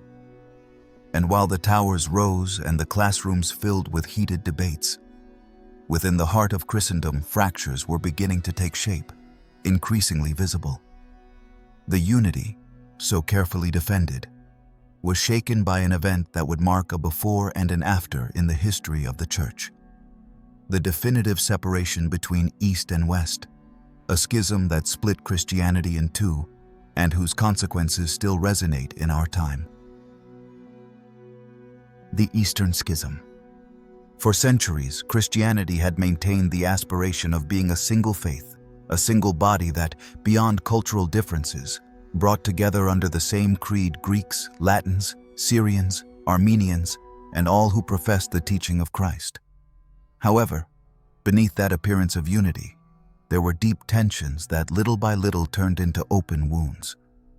The distance between East and West was not only geographical, it was linguistic, cultural, political, and theological.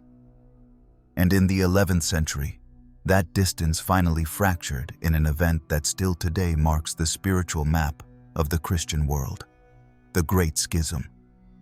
To understand it, one must go back to the legacy of the Roman Empire.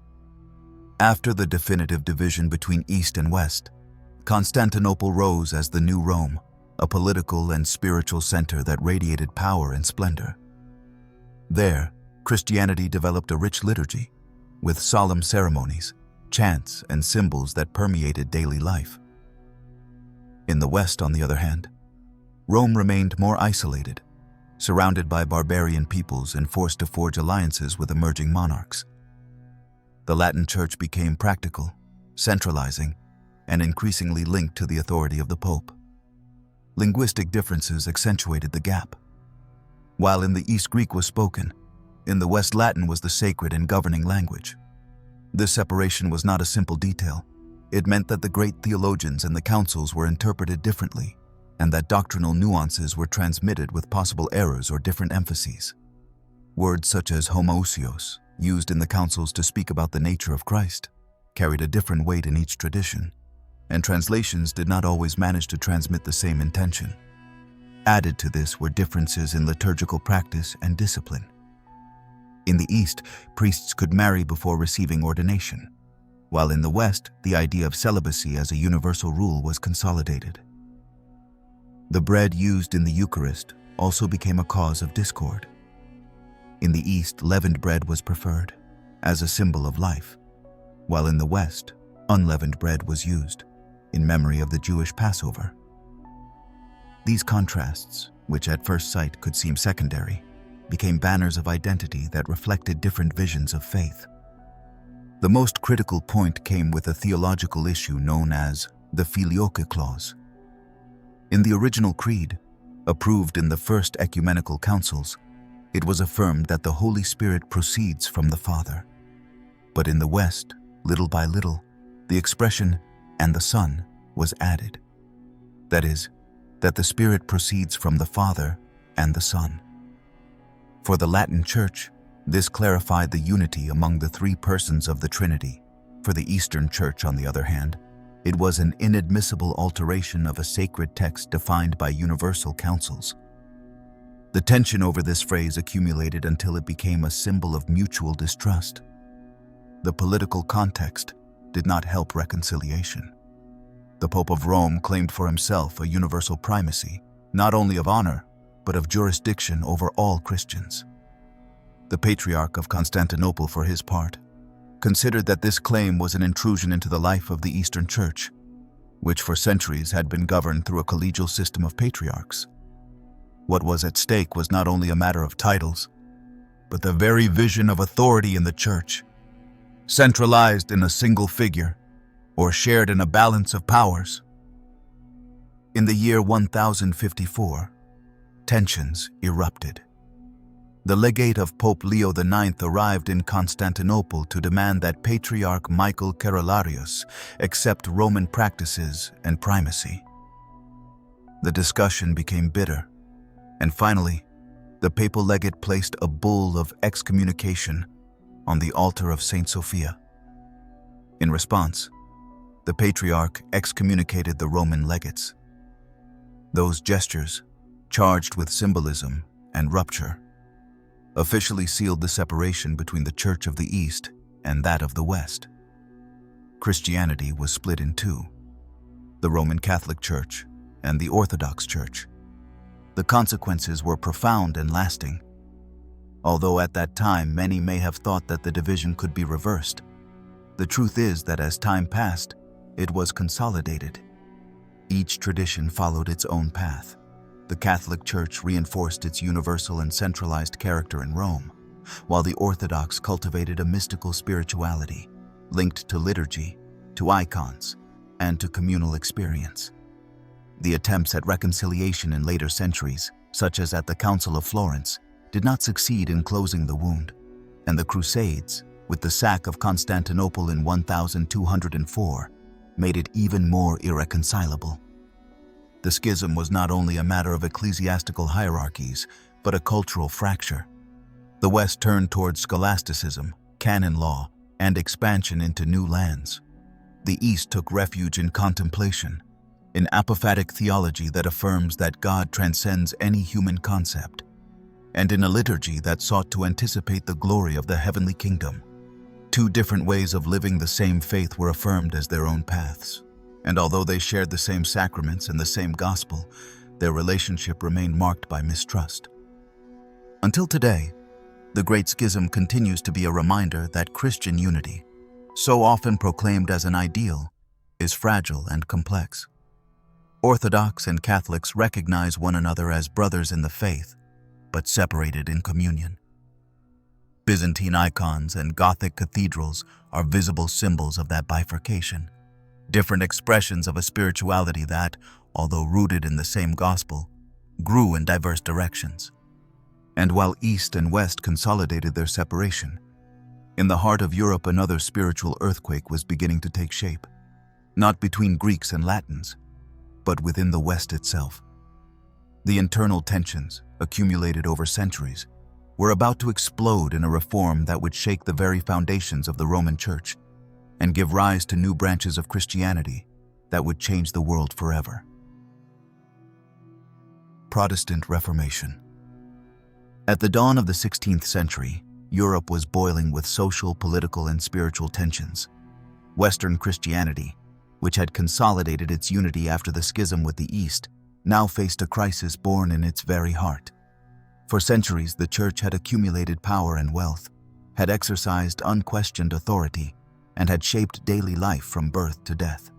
However, that greatness carried cracks that, over time, became impossible to hide. The longing for reform spread through convents, universities, and villages, and what began as a call to cleanse the abuses of the institution turned into a religious earthquake that fractured Western Christendom into multiple branches. The stage was complex. The Church was deeply tied to political power. Popes such as Julius II wore armor more often than a cassock, and indulgences, which in their origin were penitential practices, had turned into a mechanism of financing. Preachers traveled through towns and cities offering the forgiveness of sins in exchange for monetary contributions, many of which were destined for the construction of great works, such as the majestic St. Peter's Basilica in Rome. For common people, this was scandalous. How could the forgiveness of God be reduced to a financial transaction? In this context appeared Martin Luther, an Augustinian monk and professor of theology at the University of Wittenberg. His personal crisis had been intense. He had wrestled between the fear of eternal damnation and the desperate search for a merciful God. In his studies of the letters of Paul, he found a conviction that would mark him forever. Salvation was not the result of human merits, nor could it be purchased with indulgences, but was a free gift received through faith. That certainty, which for him was liberation, became the core of his preaching. In the year 1517, Luther wrote his famous 95 Theses, a document that questioned the practice of indulgences and invited an academic debate. Legend has it that he nailed them to the door of the castle church of Wittenberg, although the most decisive fact was that this text spread rapidly thanks to the printing press, a relatively new technology that multiplied copies with a speed never before seen.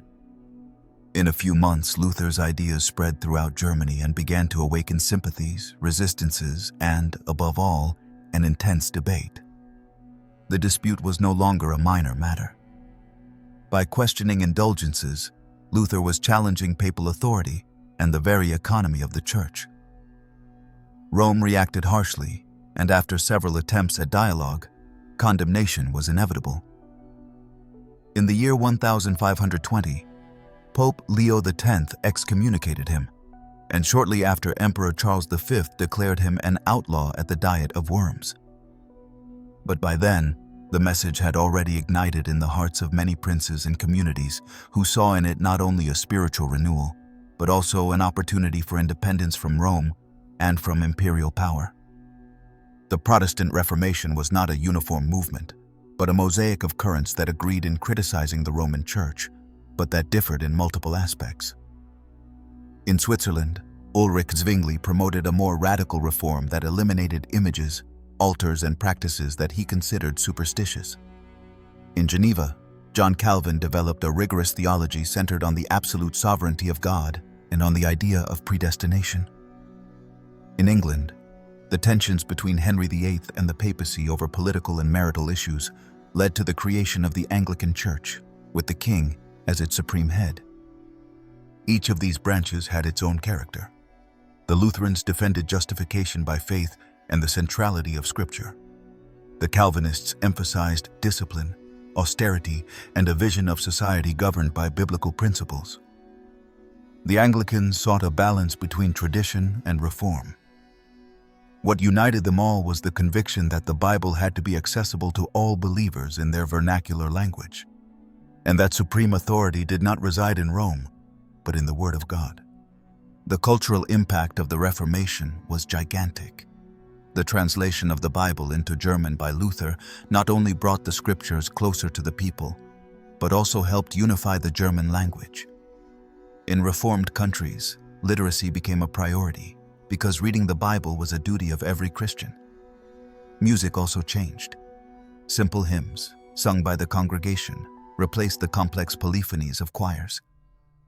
Faith became something intimate and communal at the same time, less ritualistic and more centered on preaching and personal reflection. However, the Reformation also brought with it painful divisions. Europe turned into a battlefield, both ideological and military. Wars of religion, persecutions, and political tensions marked the following centuries. Western Christian unity, which had endured for 1,000 years, was shattered, and the borders between Catholics and Protestants turned into lines of blood. At the same time, the Reformation opened the doors to religious plurality, to the idea that individual conscience had a weight that no authority could completely suppress. Although Luther did not imagine the enormous fragmentation that would arise, his challenge to Rome gave birth to a diversity that still characterizes Christianity today. The echo of this movement was so strong that the Catholic Church did not take long to respond. And in that response, which sought to defend its tradition, reform its customs, and reaffirm its identity, the destiny of Catholicism for the following centuries was at stake. The tension between the Reformation and the Catholic reaction opened a new chapter in history, where faith became a ground of dispute, of renewal, and of resistance. Catholic Counter-Reformation. The eruption of the Protestant Reformation had shaken Europe like an earthquake, and the Church of Rome understood very early that it was not enough to condemn the heretics from a distance. The magnitude of the challenge required a profound response, not only doctrinal, but also spiritual, pastoral, and political. It was then that a movement of renewal began, which, although born as a reaction to the Reformers, acquired a life of its own and ended up consolidating Catholicism in a form that we still recognize today. That process was known as the Counter-Reformation, and its central axis was the Council of Trent. Convened in the year 1545 by Pope Paul III, the council met in the city of Trent, in the Italian Alps, a neutral place that allowed the presence of bishops from different kingdoms. For almost 20 years, with interruptions and with sessions resumed on several occasions, the conciliar fathers debated fundamental issues, from the nature of the sacraments to the discipline of the clergy.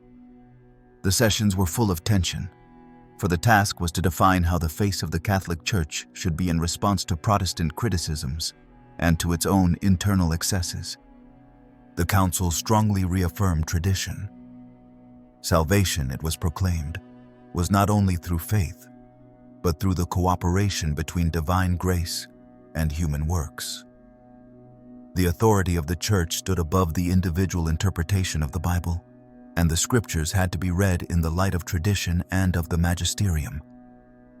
The validity of the 7 sacraments was confirmed against the Protestant reduction, and the transubstantiation in the Eucharist was defended, that is, the real transformation of the bread and wine into the body and blood of Christ. But the council was not only a wall of resistance, it was also a space for self-criticism. The abuses in the sale of indulgences were recognized, and the economic exploitation of this practice was strictly forbidden. Rigorous formation of the clergy was insisted upon, and for that the creation of seminaries in every diocese was established, a radical change that sought to ensure priests instructed in theology and committed to pastoral life. The morality of bishops and parish priests became a priority. They had to reside in their dioceses and attend to their people instead of living far away and enjoying their incomes. The impact of the council was multiplied thanks to a powerful spiritual force that was emerging in parallel: the new religious orders. Among them, the Society of Jesus stood out, founded by Ignatius of Loyola in the year 1540. The Jesuits became the vanguard of the Counter-Reformation, with a firm commitment of obedience to the Pope, a first-class education, and a network of schools and universities that rapidly expanded throughout Europe and through the newly conquered territories in America and Asia. Their influence was enormous. They educated the political elite, defended Catholic orthodoxy with solid arguments, and dedicated themselves to the mission of evangelizing new peoples. Alongside the Jesuits, other orders such as the Capuchins, the Theatines, and the Ursulines promoted a renewal of spiritual life. Popular devotion was strengthened with the spread of the Rosary, the cult of the Sacred Heart, and the veneration of saints who embodied holiness in daily life. Art also became an instrument of the Counter-Reformation. In contrast to Protestant austerity, the Catholic Church displayed the magnificence of the Baroque. Churches overflowing with frescoes, sculptures that conveyed emotion and drama, sacred music that sought to elevate the soul and move hearts. The Counter-Reformation was not limited to Europe. While the religious wars confronted Catholics and Protestants in the Old Continent, missionaries departed for America, Asia, and Africa, bringing with them not only the gospel, but also the imprint of Trent. In Mexico, in Peru, in India, and in Japan, the Jesuits, Franciscans, and Dominicans built temples, founded schools, and created cultural bridges with local peoples. The global expansion of Catholicism in those centuries was deeply marked by the spirit of the Counter-Reformation. However, the process was not free of harshness. The Inquisition was reinforced in several kingdoms as a mechanism of doctrinal control, and the indexes of prohibited books tried to stop the circulation of texts considered dangerous for the faith.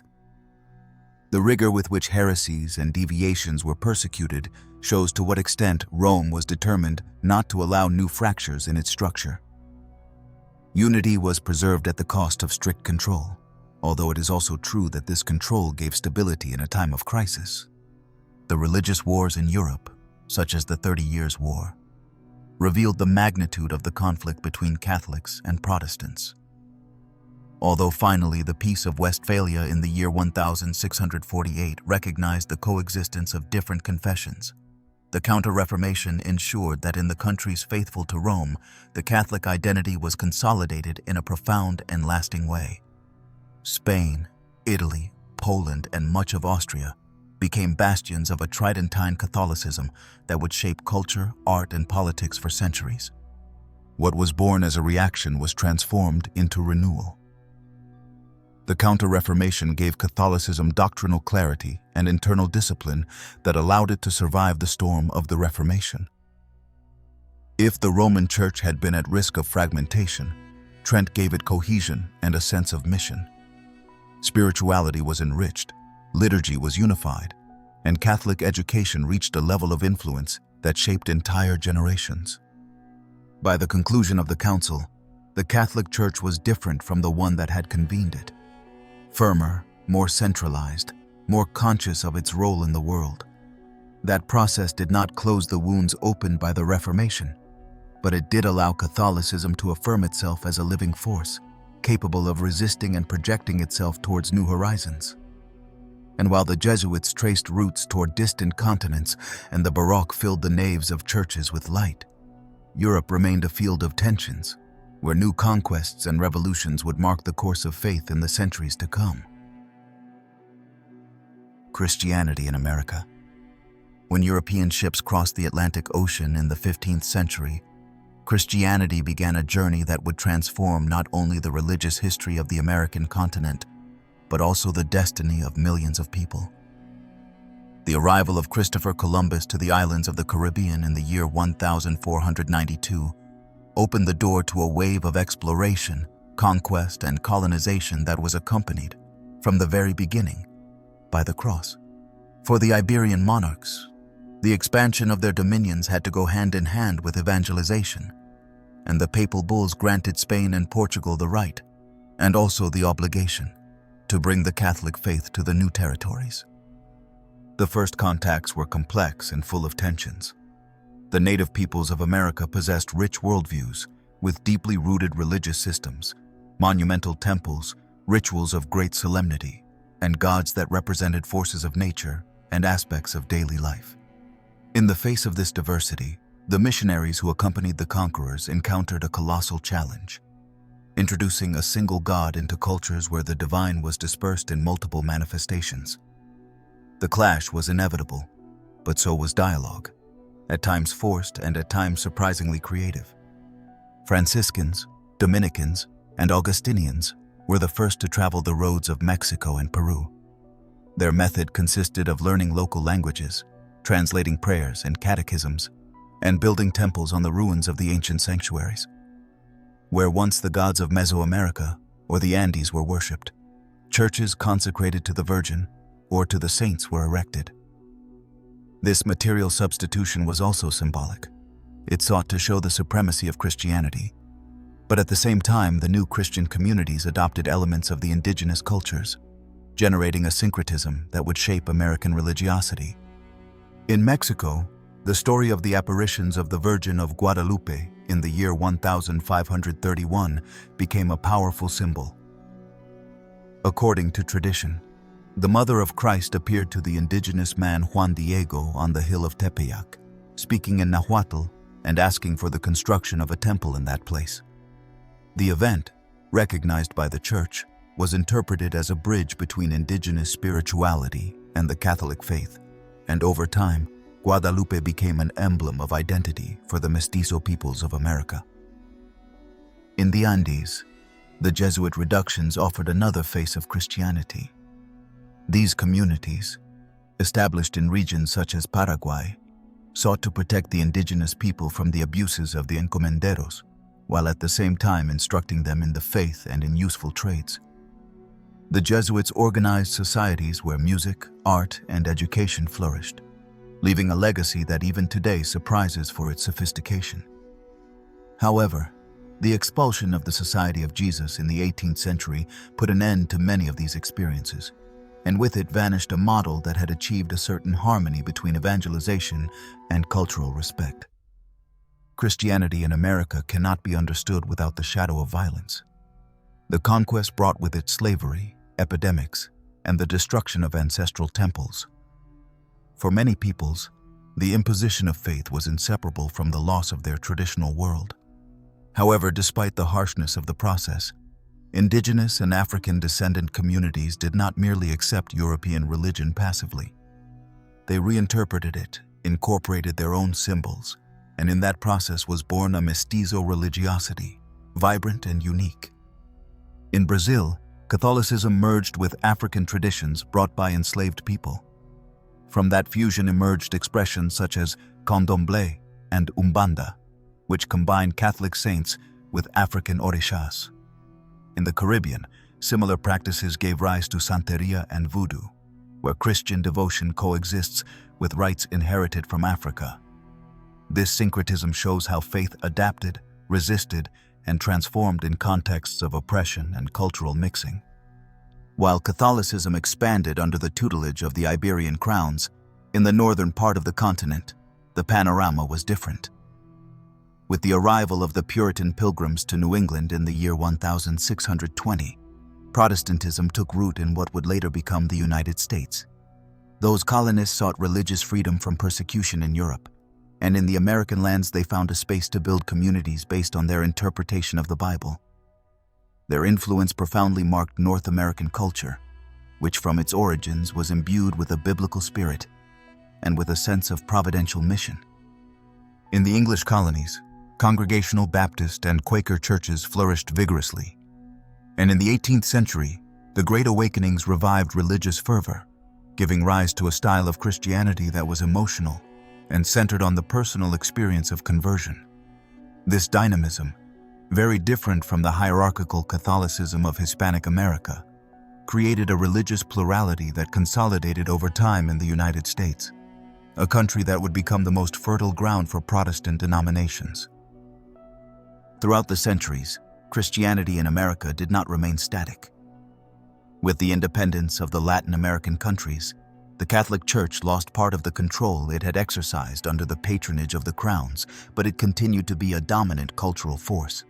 In many cases, it allied with political elites to preserve its influence, although prophetic voices also arose, calling for the defense of the poor and the construction of more just societies. In the 20th century, Movements such as liberation theology in Latin America gave an unexpected turn to continental Christianity. Inspired by the gospel and by a critical reading of social reality, priests in grassroots communities began working together with peasants and workers in the struggle against poverty and oppression. That movement, controversial and profoundly transformative, showed that Christianity in America was still capable of renewing itself and being a driving force for social change. Today, the American continent is home to one of the largest concentrations of Christians in the world.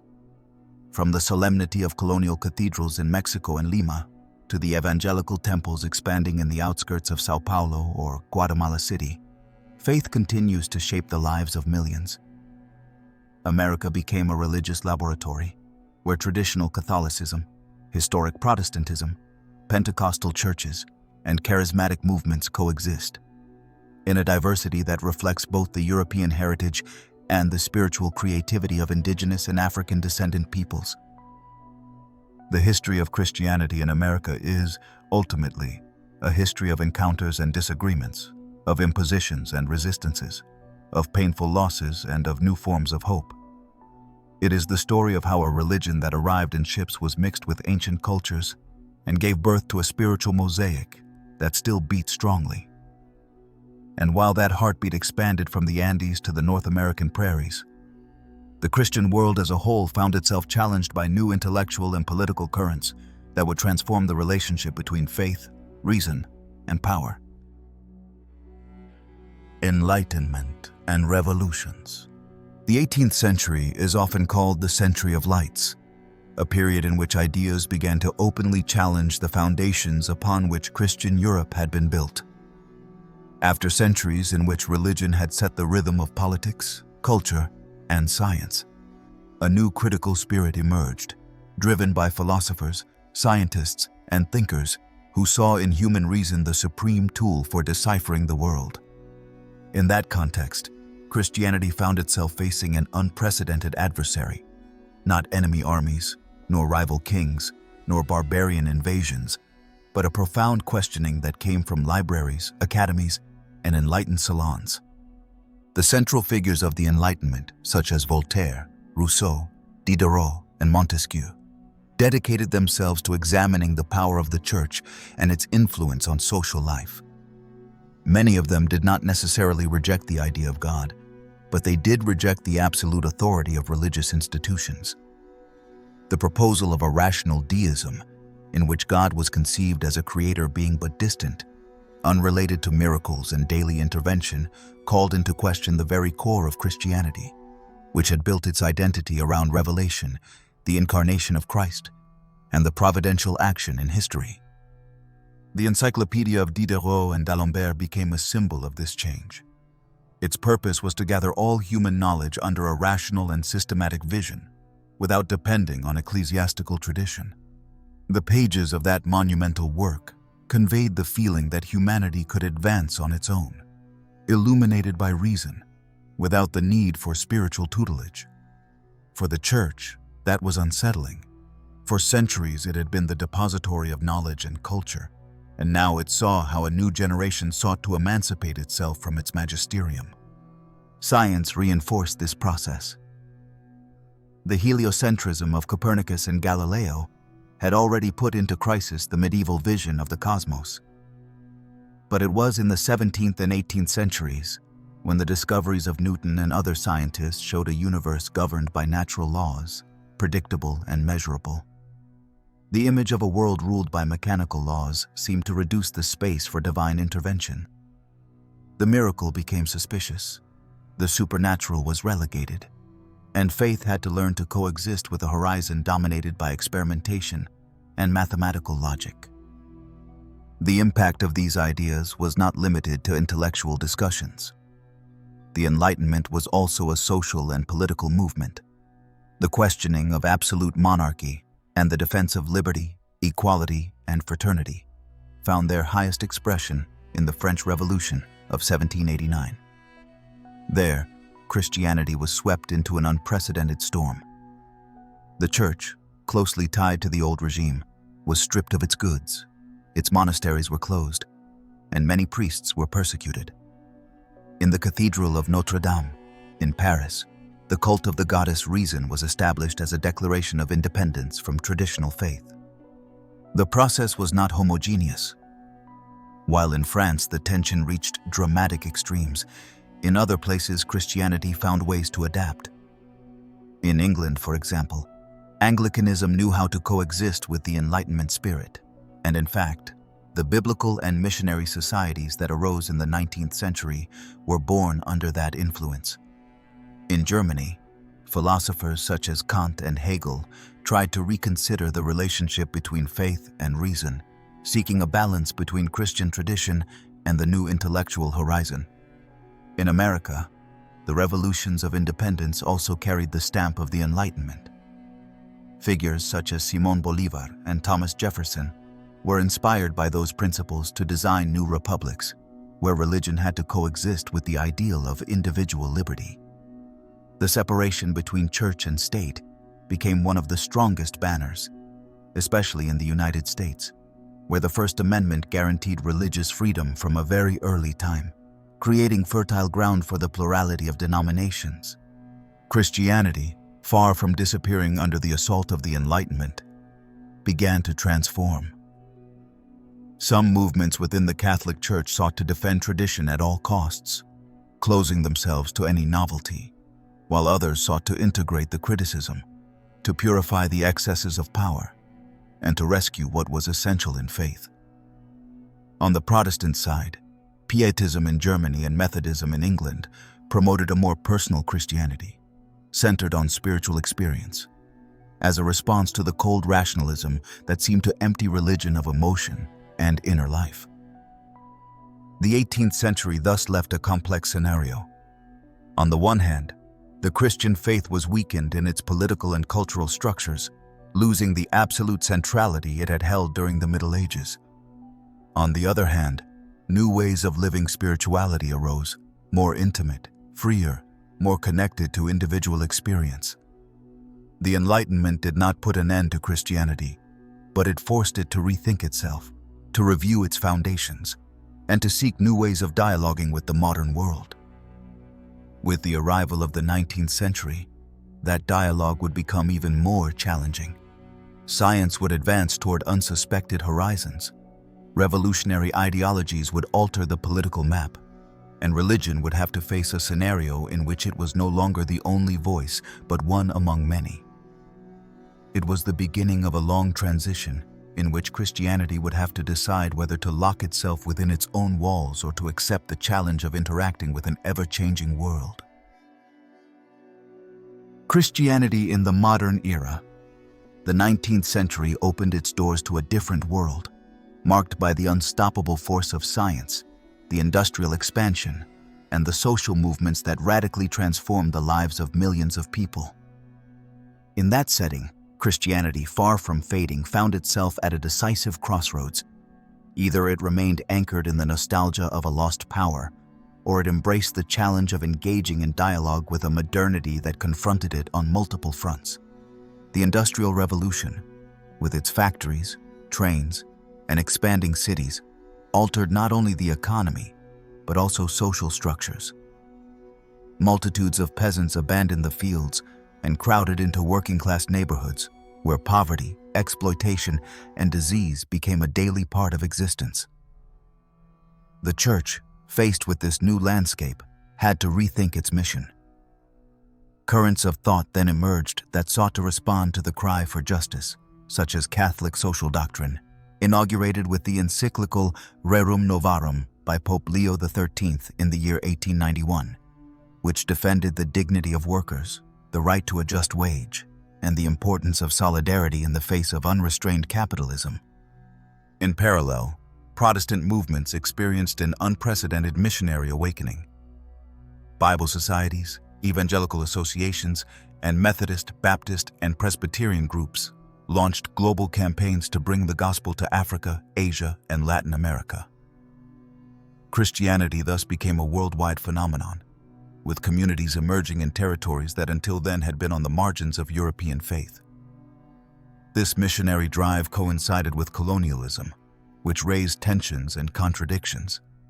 While some saw faith as a vehicle of spiritual liberation, others interpreted it as an instrument of cultural domination. Science once again shook the foundations of religion with theories that seemed to displace God from the center of the explanation of the world.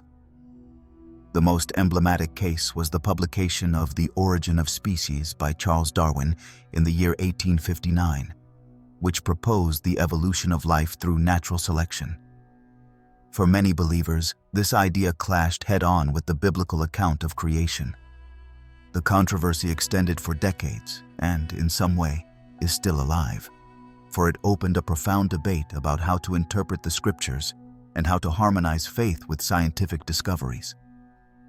Biblical criticism also gained strength in European universities.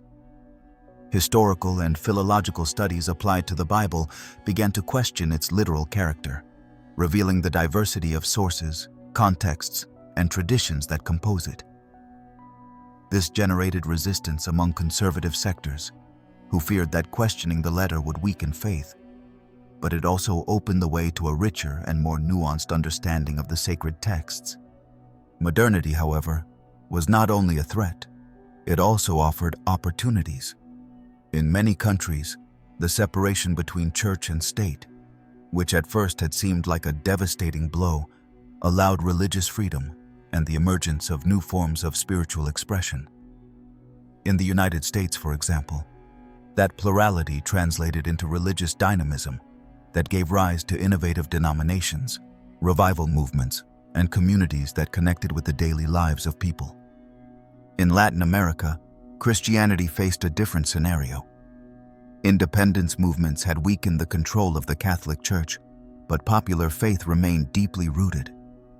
In the 19th century, liberal governments attempted to reduce the influence of the clergy, while the people continued to celebrate their patron saint festivals and processions.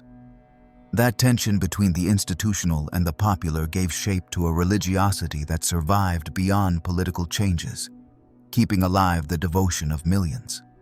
The 20th century, with its world wars, dictatorships, and technological advances, forced Christianity to take a stand in the face of unprecedented challenges. During the First World War, many churches were criticized for supporting their respective states, which weakened their credibility. The devastation of the Second World War, with the horror of the Holocaust and the atomic bomb, raised anguished questions about the silence, complicity, or impotence of Christian communities in the face of evil. However, testimonies of resistance also emerged, such as that of the pastor Dietrich Bonhoeffer in Germany, who paid with his life for his opposition to Nazism, or that of priests and lay people who protected persecuted Jews at the risk of being executed.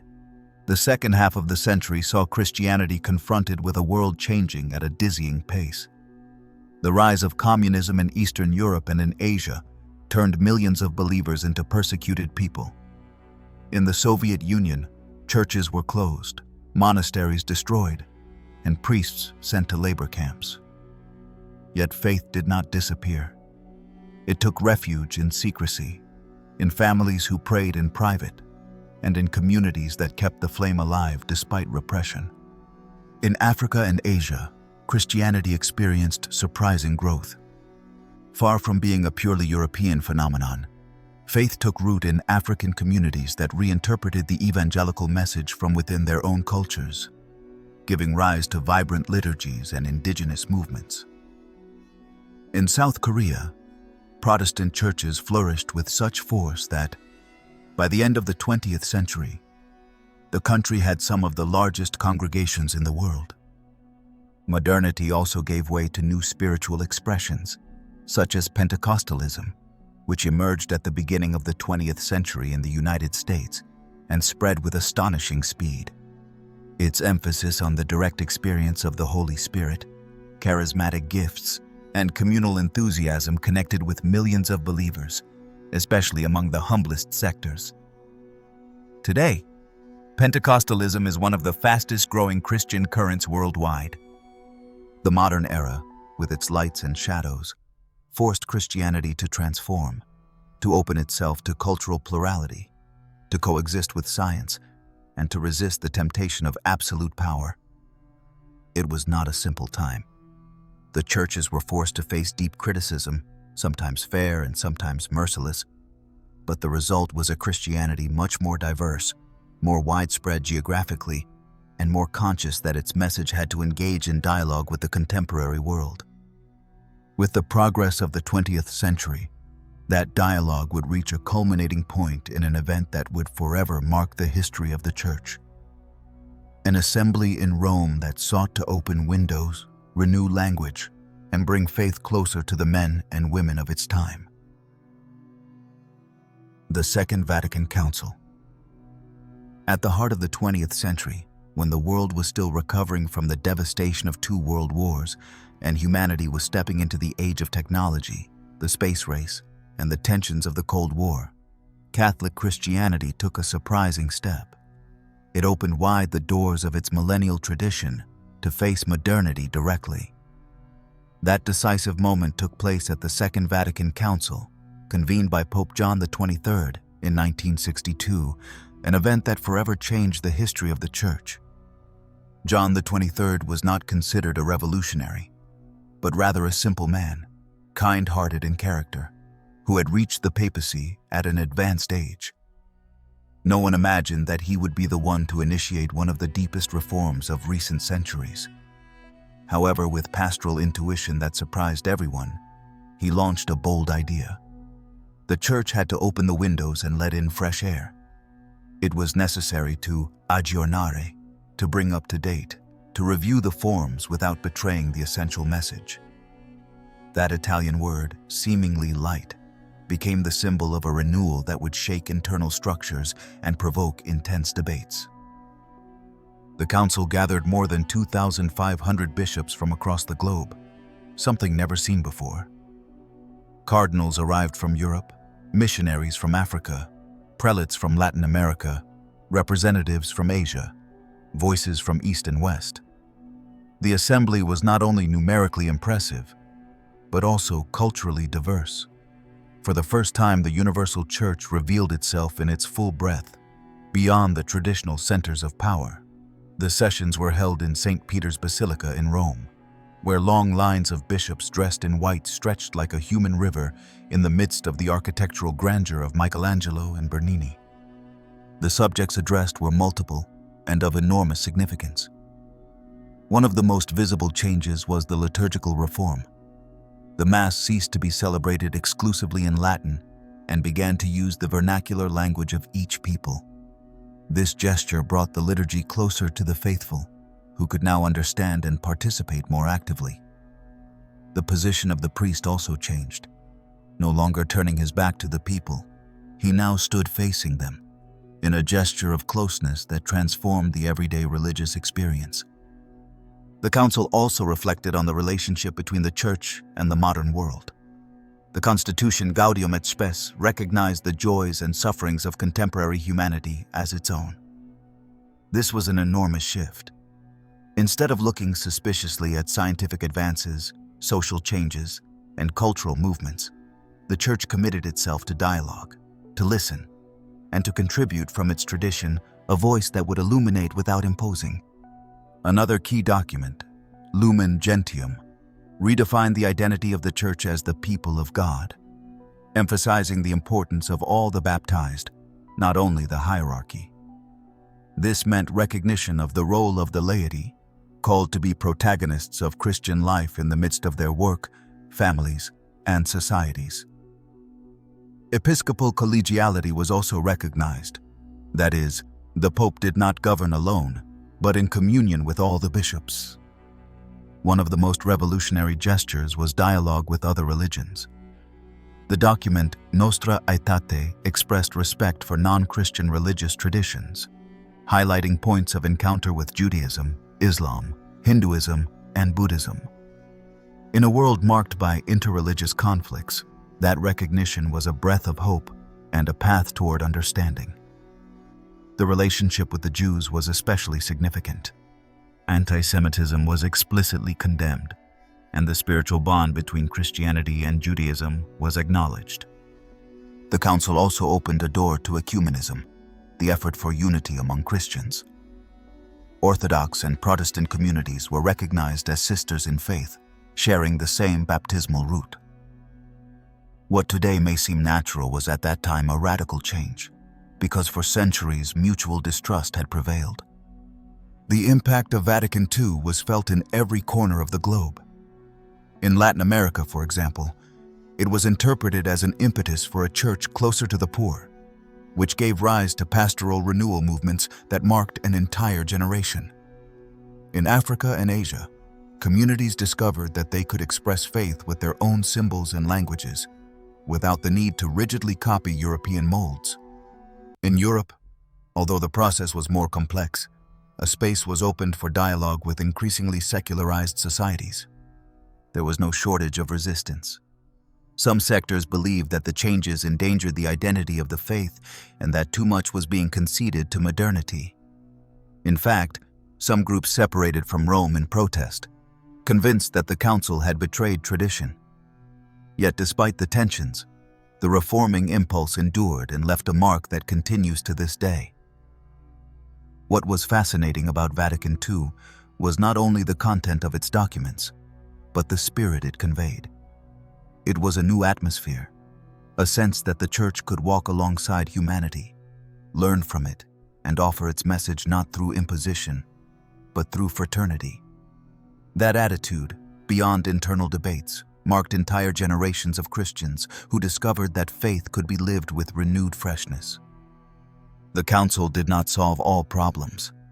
The crisis of vocations, the questioning of sexual morality, growing secularization, and the subsequent political and cultural challenges showed that tensions would continue. But Vatican II offered a horizon, the conviction that the Church must be dynamic, open, and willing to renew itself without denying its essence. The world of the 1960s was in upheaval. Wars of independence in Africa, youth movements in Europe and America, the struggle for civil rights in the United States, the war in Vietnam, and the nuclear threat. In that setting, the voice of the Council resounded as a reminder that Christianity could not remain isolated in its temples, but had to be present in the great debates of humanity. As the decades passed, many of its teachings were assimilated, others reinterpreted, and some remained unresolved. But its legacy continues to live because it marked a before and after in the history of Christianity. It was like an awakening in the midst of the 20th century, a sign that the oldest tradition could engage in dialogue with a world changing at full speed. And so, after the echo of that council that opened doors and windows, the history of Christianity moved toward the challenges of the 21st century, a time of globalization, crisis of meaning, and spiritual searching in new directions, where faith would once again confront questions that would define its immediate future. Christianity in the 21st century. The 21st century opened its doors to a world profoundly different from the one known by previous generations. Globalization accelerated cultural exchanges, technology transformed the way in which people communicate, and instant access to information changed the way reality is understood. In the midst of this constantly moving scenario, Christianity, with its almost 2,000 years of history, found itself at a crossroads. How to continue transmitting an ancestral message in a society that no longer functions under the same spiritual or social logics as those of the past. The first decades of the new century were marked by an evident phenomenon, the growth of Christianity in the Southern Hemisphere. While in Europe, empty churches became a symbol of secularization and the loss of religious influence in public life. In Latin America, Africa, and certain regions of Asia, Christian communities grew with surprising vitality.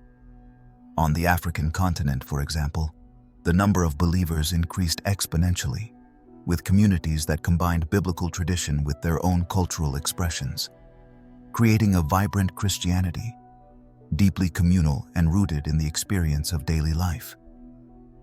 In Latin America, on the other hand, traditional Catholicism began to coexist with the advance of evangelical and Pentecostal churches, which offered a more direct and emotional way of living faith. These churches, characterized by their services full of music, testimonies, and spontaneous prayers, managed to connect with popular sectors that were seeking a spirituality more accessible and less institutional. That transformation marked a change in the religious map of the region and showed that Christianity still had the capacity to reinvent itself. Meanwhile, in Asia, Christianity grew strongly in countries such as South Korea, where large evangelical communities gathered thousands of people in gigantic temples, while in China, the phenomenon took on a more complex character. Despite state restrictions, millions of people found in the Christian faith a space of spiritual resistance and a search for meaning. That contrast between persecution and expansion made Christianity a silent but influential protagonist in the lives of millions.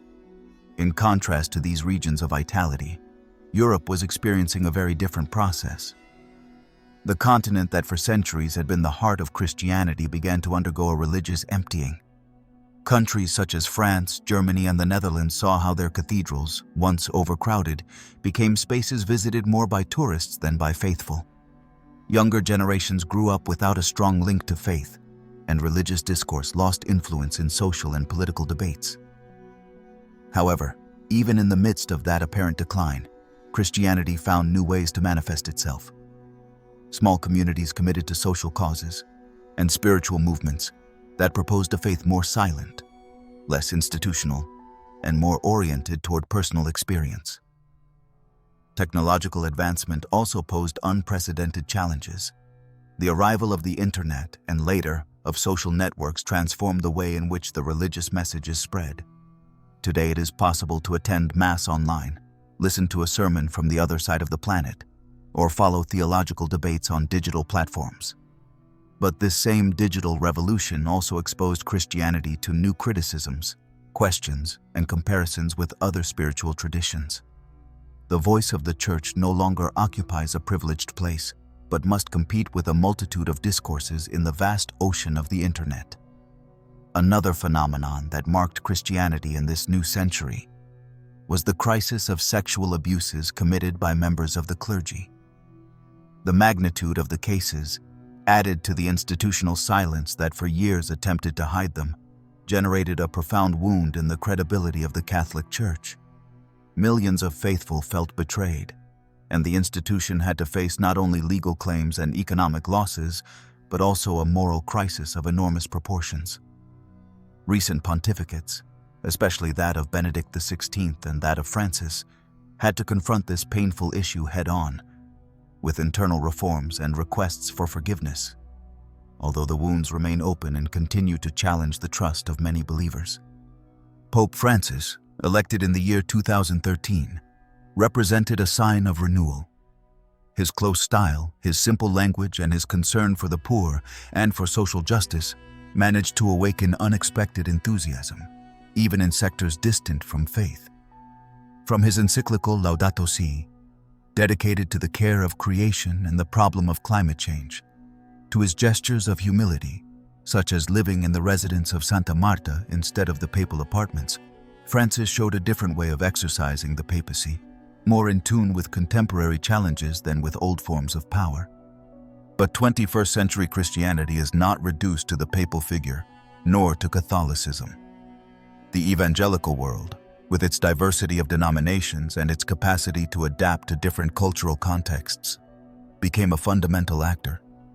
In countries such as Brazil or the United States, evangelical movements acquired significant political and social weight, influencing elections, promoting educational projects, and participating in debates on issues such as abortion, marriage, and public morality. This prominence generated both fervent support and intense criticism, since the relationship between religion and politics always raises questions about the limits of faith in the public sphere.